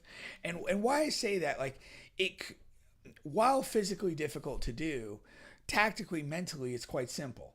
Like you're gonna run with Chase everywhere. It's like we're not worried about schemes, this, that, so much. We're gonna be falling into zone here, man there. You could simplify the game plan and give him an opportunity to be himself. Like in this situation with those types of receivers, maybe that's why they're doing that. And if they're doing it, I like that. It makes sense to me. If last week there's not that one guy you're really tripping over with Carolinas, and we're probably going to be playing a lot of mixed defense anyway, and we don't want to put him in a situation where he hadn't had the reps, he gets confused, blows the coverage. Maybe that's part of it. Okay. So if that's what's going on, if it's measured, if there's reasons for it, and he's up for it, it doesn't bother me. Yeah. Yeah. Watching some of that game though, I mean, that was my only intrigue. I mean, Jacksonville is they're just bland to me. I mean, without Travis, they're bland. So I watch because of Travis. For sure. You know what I mean? But you get the part same of it thing right now is I didn't get to watch it. It wasn't on my TV. Okay. So, but I was, because my son was at the game. Okay. Yeah. So he's still all in. Yeah. I'm going up the 21st. Who did they play then? Texans. Okay, that'd be a good one. Yeah, so he and I are going together. And that's a division game. Yeah. So we're going to go in a couple weeks to that, and I'll see it live. But I didn't have it on TV. I was trying to find it because the Dolphins were getting smeared. But yeah, that is the intrigue of the Jacksonville Jaguars at this point. So good for them. They found some intrigue. Yeah. And the last one I really wanted to talk about, because I think it has some intrigue, is the Commanders versus the Packers, right? Packers were great. Packers look really good. That probably was the most surprising game to me.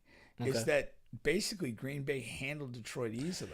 Yeah, Detroit looks a lot different. Either Detroit looks a lot different and not good as they're going to be last season, or Green Bay is like really effing good. Yeah, it's one of those two things. Yeah, one of the two. And it could be a little bit of both. Because Green Bay, man, they. But I don't know. For you, was there any other game that just the result of it was as surprising as that? No. That's why I brought it up. No. Because of that reason. Now I had heard rumblings about losing the coordinator, but Detroit had lost. This is what their second time losing a coordinator, correct? Detroit, right? I can't remember. They lost both at the same time, though. Yeah. They lost both at the same time. But That's they tough. had those two guys in place for at least 2 years. Yeah, because they did Hard Knocks 2 years ago, and that's what kind of put Dan Campbell on the map as a charismatic guy. Yeah. So they did keep those guys together for 2 years, and really reap the rewards of that. But yeah, I mean, if that's a coaching coordinating issue, they're screwed, because that's still a very talented roster. Yeah, they had all of the guys. And Dan Campbell is like, if he can't get this right, he's like the emperor with no clothes.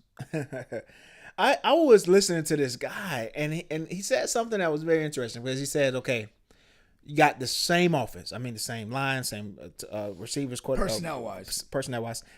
And the coaches, okay, so all that happened was you got the offensive coordinator left, but the guy that was under the offensive coordinator was promoted. So he says, okay, if you're there every game, every practice, like why does this not look anything similar to last season? And as a coach, how does that, like, if you're taking over for the last guy that you were up under, you guys had a lot of success, are you really trying to make your own mark and say, you know what, we're going to swap this and do this, my offense, my thing? Or can we just do this? Or am I going to just build on what the last guy did, since he had a lot of success? There's two things, and I don't like. So there's definitely a path where, out of ego, the newly elevated guy kind of tries to do too much of his own thing, which is bad. But there's another part of it where you're just not that guy. Yeah. Like, you may know all the plays and the what have you, but like there's just something about being the guy.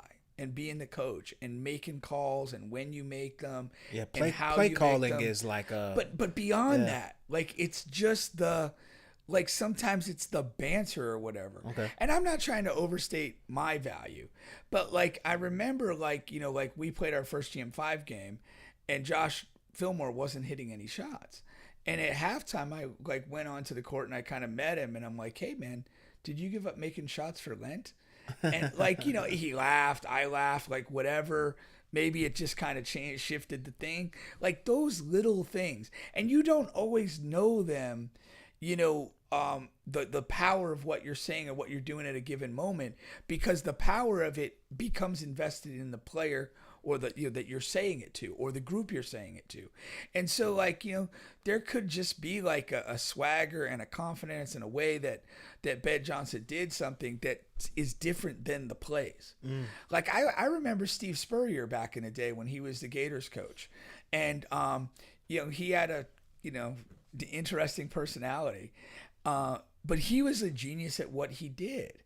And he, like, I remember there was an interview, he's like, yeah, you know, any coach can come down, we'll show them the plays and show them this and show them that and see if they can do it. And that was his mentality. That's exactly how he talks. But too. he knew damn well that it wasn't just that it's the mentality and the you know, maybe it's the way he calls certain stuff. Maybe it's stuff that he's saying to the guys at a certain time that's going to get a certain reaction, and you know, just that innate understanding of your own personnel and how, you know, how they thrive or how to get the most out of them. It's just not sit under a guy A and learn, and then guy A moves and you're just ready to be guy A. It's just not that simple. There's, you know, it's something that you have to bring yourself to. And, you know, again, if he's trying to reinvent the wheel and do too much, that's like fake, you know, false ego on his part. If he maybe just kind of lacks the personality or the kind of know how to press the buttons at the right time, you know, that is what it is too. Okay. Caleb sucks. He didn't show you anything? First drive, you look good. That's something. Doesn't matter. Games aren't won on the first drive. I thought he was okay. He didn't like it, you know. He wasn't bad. He didn't like fall into the big gaff or anything. Yeah. Like that. But like there's like. And JJ, I thought him and JJ played evenly, and JJ had the pick six. I mean, you know, I know a lot is made out of the, you know, because a team has to win. One of the teams has to win. And so they say it's a comeback, and he picked himself up and all of that. And the last two drives, he got the touchdowns and all of that. But I thought they played evenly. I don't think one guy played much better than the other. Yeah, no, it was pretty dark for JJ. Like he had the pick six, and I'd say like the next two possessions, he was kind of on the ropes, didn't really have a lot of confidence, and then, you know, kind of kept going and got a few things going, and then he became a monster down the stretch. But this, like, here's the thing. You're in a close game. You're Caleb Williams, the number one pick, the guy that Bubba believes in. You believed in it. I do. And it's like at some point in a back and forth game, you gotta fucking make a play. Yeah.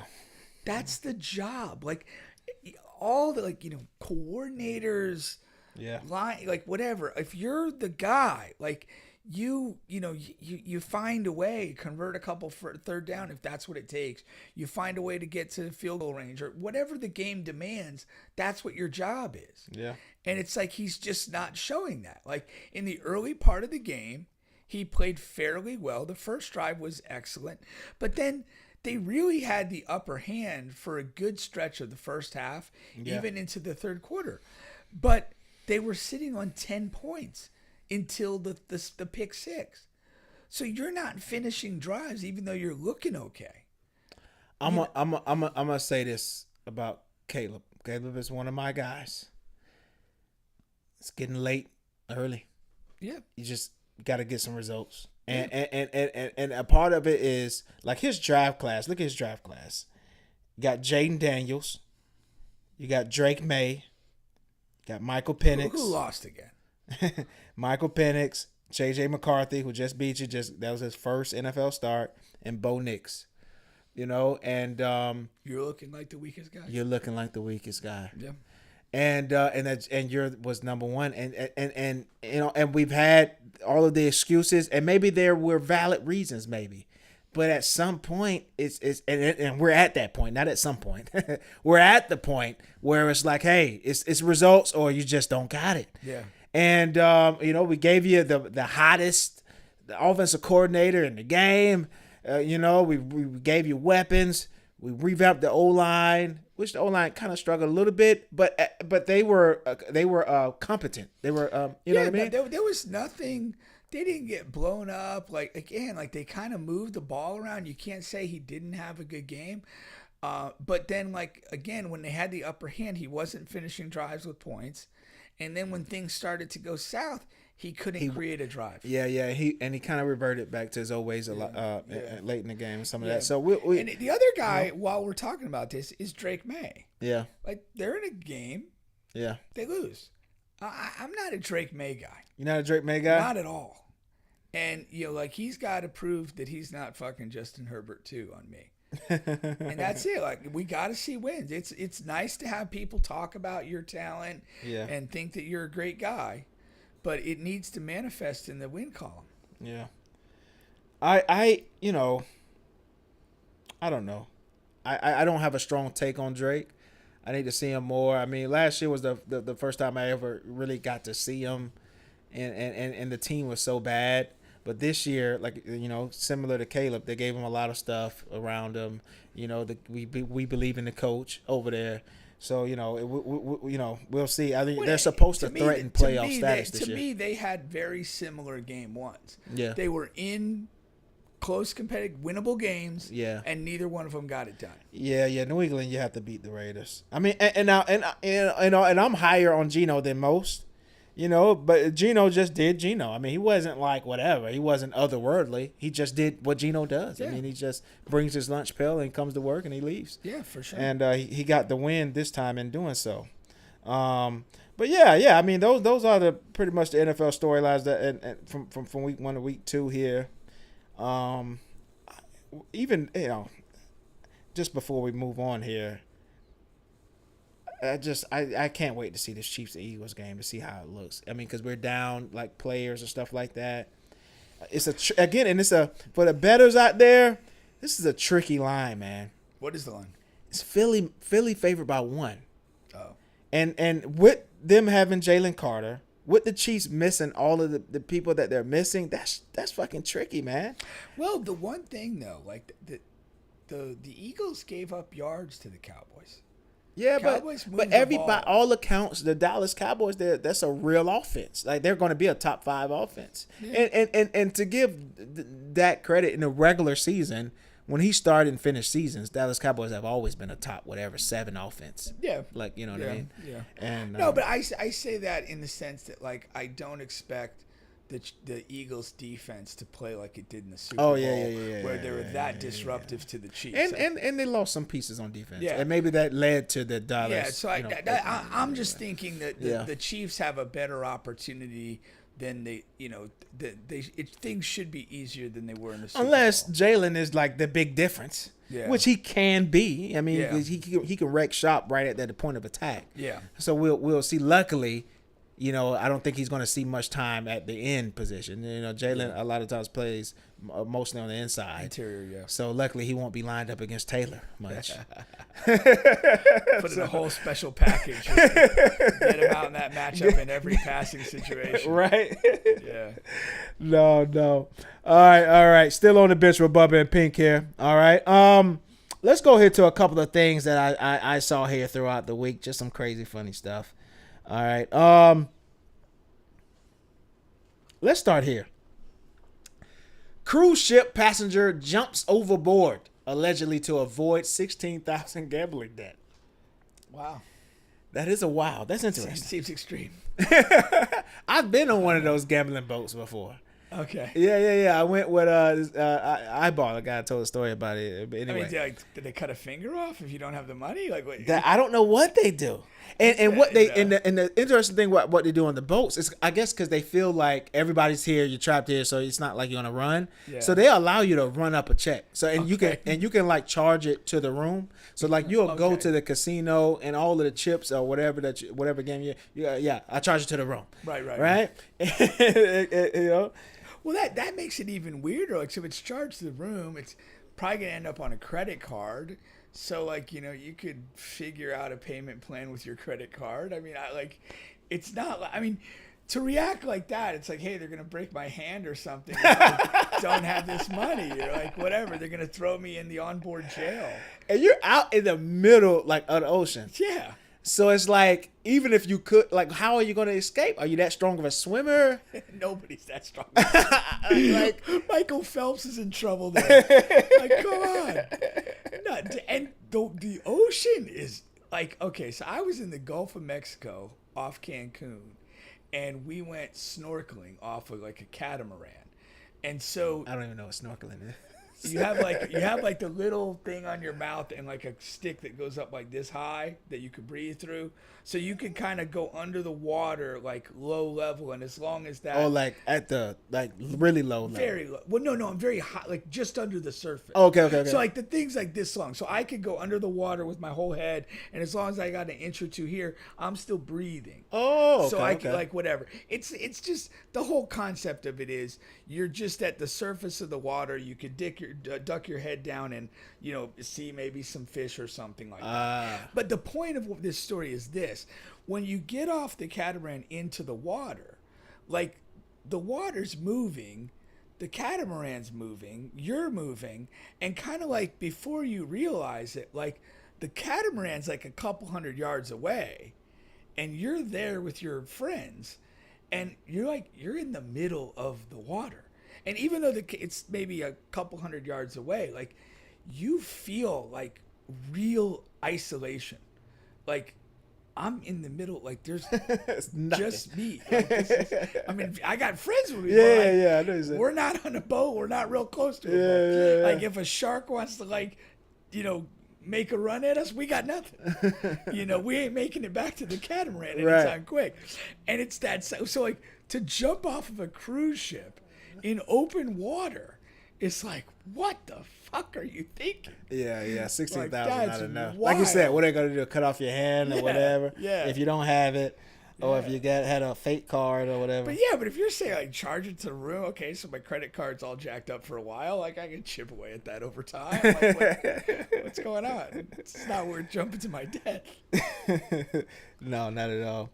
All right. Another thing that I thought was I saw this. I just think that this is pure foolishness. So social media is debating who would win in a battle of unks versus YNs. But no weapons, just hands. Okay? And I don't know. I know the term unk and YN whatever, but I remember when I was like whatever younger, I was scared to death of my uncle, man. You know, he'd be in and out of prison his whole life. I just know he knows stuff, and he's like, you know, whatever, just naturally strong. You got the grown man strength. And all of that. Yeah. You know, I don't know. It's foolish. I just thought it was funny though. No, it is funny, but like why it's funny to me is because it just sort of like asks all these questions. Yeah. Like, you know, how many dudes are we talking about? It's supposed to be like the 100 versus 100. 100%. Because of like the gorilla thing. So they're just trying to, I guess, keep it going. You know, 100 versus 100. You know? And there's just a lot of factors. Like you could just be like, okay, you know, maybe the unks will be a little bit more tactical in how they approach this. Yeah. You know, you could see the YNs just kind of like, you know, just rashly attacking without any, you know, particular talent or skill. You know, the other side of that is if the young guys like force tempo and kind of maybe gas out the older unks, like there's just a lot of ways to play this. It's a lot of ways to play it. Now, and then who are these guys? Like, you know, like are these like, you know, hand-picked tough guys on both sides, or is this just like a random? I think they're saying random. Yeah, I think they're saying random. Yeah, but because I mean, I think it's simple. If it's random, I think unks win. If it's targeted, like whatever, like you said, targeted tough guys, I think YNs win. Okay. Yeah, I think so. All right. Another thing here I thought was interesting is Marcus Teague. Now, of course, he's on the Jeff Teague podcast, and they were asking him about to play against this guy in 1-on-1. Of course, this 1-on-1 thing is huge. And he says, I don't give a F if they say I averaged 2 points, 3 points. I went to the effing NBA. Because it basically is these guys, they're trying to get him to play his 1-on-1. Now, Jeff has gotten fooled. I don't want to say fooled or tricked, but he's played in a couple of these 1-on-1 things with these guys. But Jeff Teague is more in recent playing shape. Marcus said he hasn't played since he left the league. When did he leave the league? I don't even know. Yeah. He was on like that 2012 Kentucky team, right? Yeah. And he just had an unremarkable NBA career. If he hasn't played, in 7-8 years, he probably wouldn't even be good in GM5. Maybe that'd be tough. Yeah. I used to think like that. What he's saying here, but since I've been around high level guys who played overseas, who flirted with NBA and G League and all of that, I don't think that way anymore. As far as a guy made it to the NBA, he's better than everybody else because he made it. That's not accurate. That's not an accurate statement. It can be, but it's not accurate. It's not an accurate statement. Like can be as in like Austin. Right? Yeah. I do think Austin Rivers is a legitimate NBA guy, and he's going to be better than a vast majority of like whatever these random basketball guys that you may come across. But some guys in the NBA, they are there because of politics. They are there because of who they know and what they know, and a certain college coach who had a relationship with the NBA. Like I see that now, and I do think there are a lot of guys who aren't in the NBA who are better than like a Marcus and these guys who sit at the end of the bench. Yeah. I mean, I don't disagree. There's a lot of factors good. If you're talking about a guy that literally hasn't played any basketball about 7-8 years, and he's gonna play against a guy that's playing consistently, playing regularly, that's a different animal. Yeah.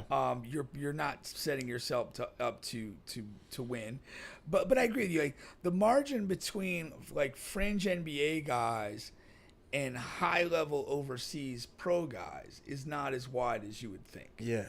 But, again, I don't know who's trying to bait him into a game. Right, we don't know. But, that. like, if it's, like one of these dudes that's more just like, never truly played even college, but he's tears up the rec league. No.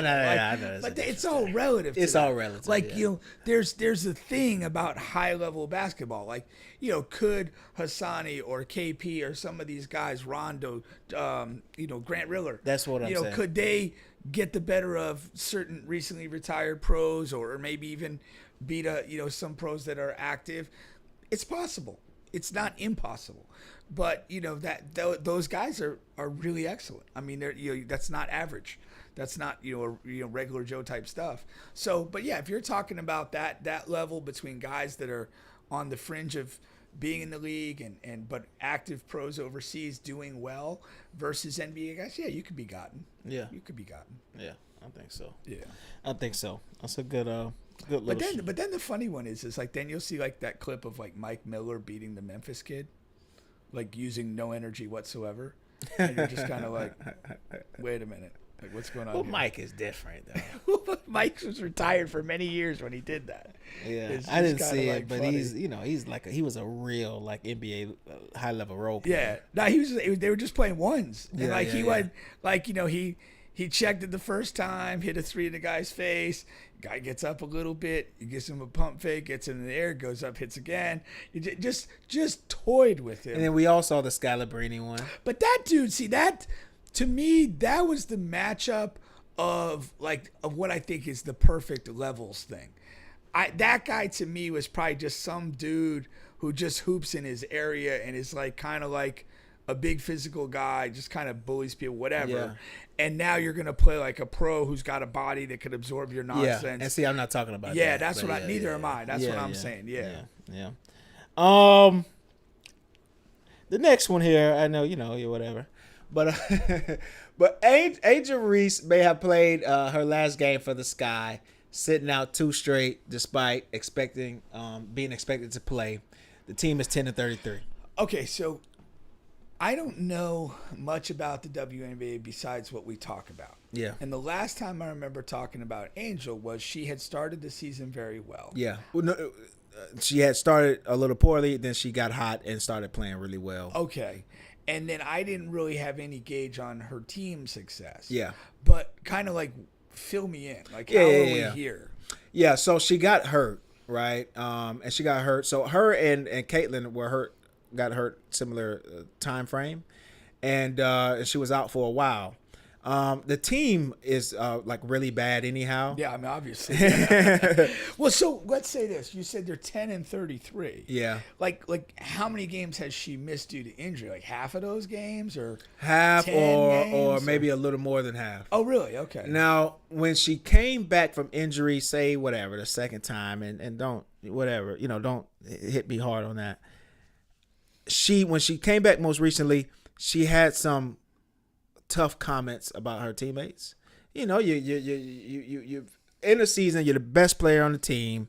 You're losing damn near every game. You're performing well. Nobody else is, and they're asking you all these tough questions after every single game. I like Angel, but I do feel like it's going to be one time she makes a tough comment, and I don't even think she said anything super bad. All she said was, the particular guard she was talking about, she said, hey, yeah, she's basically said she's old and she's going to take more time to come off of a ACL injury. And so they wanted to suspend her for that. They did suspend her for that. And she made another comment about how bad the team was performing. But again, they are performing bad at 10-33.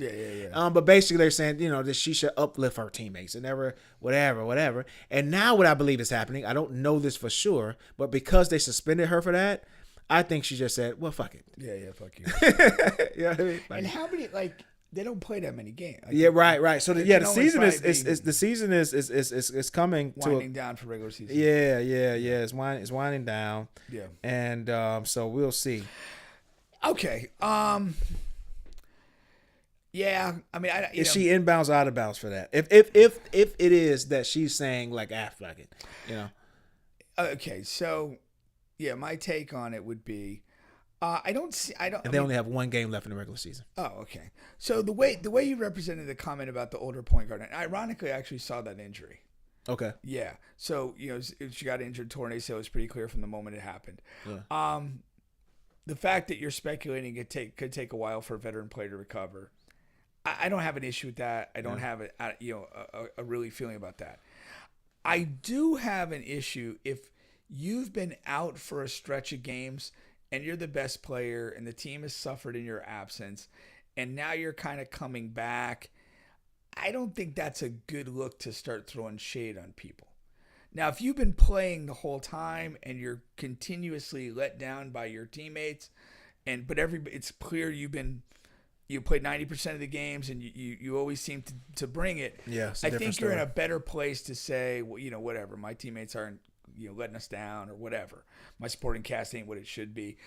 I get it out of frustration. But if you've been out for 20 games and basically half the season and you're gonna 2-3 games back into it kind of start popping off, it's just not a good look. It's not smart. I wouldn't advise anybody to do that. Yeah. But clearly the relationship is broken with the team and they're gonna have to move her if she's essentially refusing to play down the stretch. Yeah. And again, there's we see it in the NBA all the time. I mean, there's decisions that are made to shut people down when there's not a lot to be gained. Exactly. Again, if they had kind of kept it in-house and done it that way, and you're not having this story. Yeah. So they're not on the same page. Whatever's going on, if she's essentially refusing to play and wants to be shut down, and they're not agreeing to do that, and saying she's cleared to play and not playing, that's on them. You're throwing her under the bus, whether that's what you're doing, and you're going to get a reaction accordingly. And also I think it's like really bad timing for the WNBA. Angel not to be playing, Caitlin not to be playing, and you're trying to get a bigger like deal for the league. For sure. Those are the two biggest draws. I mean, Caitlin, of course. And I didn't realize Angel Reese missed that much time because I was already thinking it's probably been a tough go because Caitlin Clark's missed as much time. Yeah. But really, two of your big marketing people have probably played less than half the season. Yeah.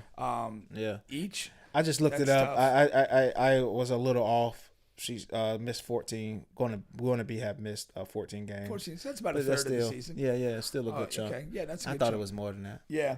So no, it's definitely not good. Yeah. And I don't like.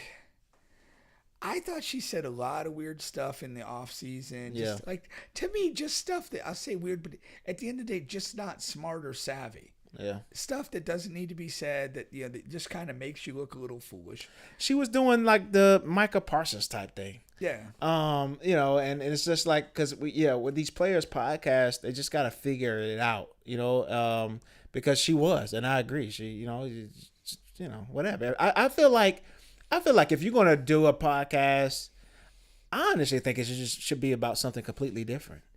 I mean, it's tough because the draw of it. If you're WNBA player or NFL player, like the draw of your podcast is you talking about the game. Is it? Yes, 100%. I think. What about if it's just you? Unless you have already sort of crafted some sort of well-known interest or lane outside of the game. Yeah. But if you're, whatever, you're Micah Parsons. We just know you playing football. Like, again, if you're going to attract viewers, it's got to start with football. Now, if we evolve and you're like a world-class chess player and nobody really knew, then maybe, that's one of the things but that the problem with that is it's just so hard to stay safe. Because when he was with Dallas, he's doing his podcast during the season, right? And he's talking about these games, talking about other teams. Yeah. He's ranking quarterbacks, not putting Dak in there. No. I don't recommend if you're an active player. I don't recommend doing it. Okay, just altogether, because I think it's very awkward. I do. I think it's very awkward. I can get maybe a more veteran guy at the tail end of his career. I mean, like the Kelsey brothers. Yeah. Like they kind of did it, or you kind of adopt some very kind of simple rules for yourself. Like, all right, I'm an active NFL player. I'm going to talk about football, but I'm look. I'm not going to trash anybody on my pod. I'm not saying you have to publicly announce it, but internally, I'm not going to trash individual people.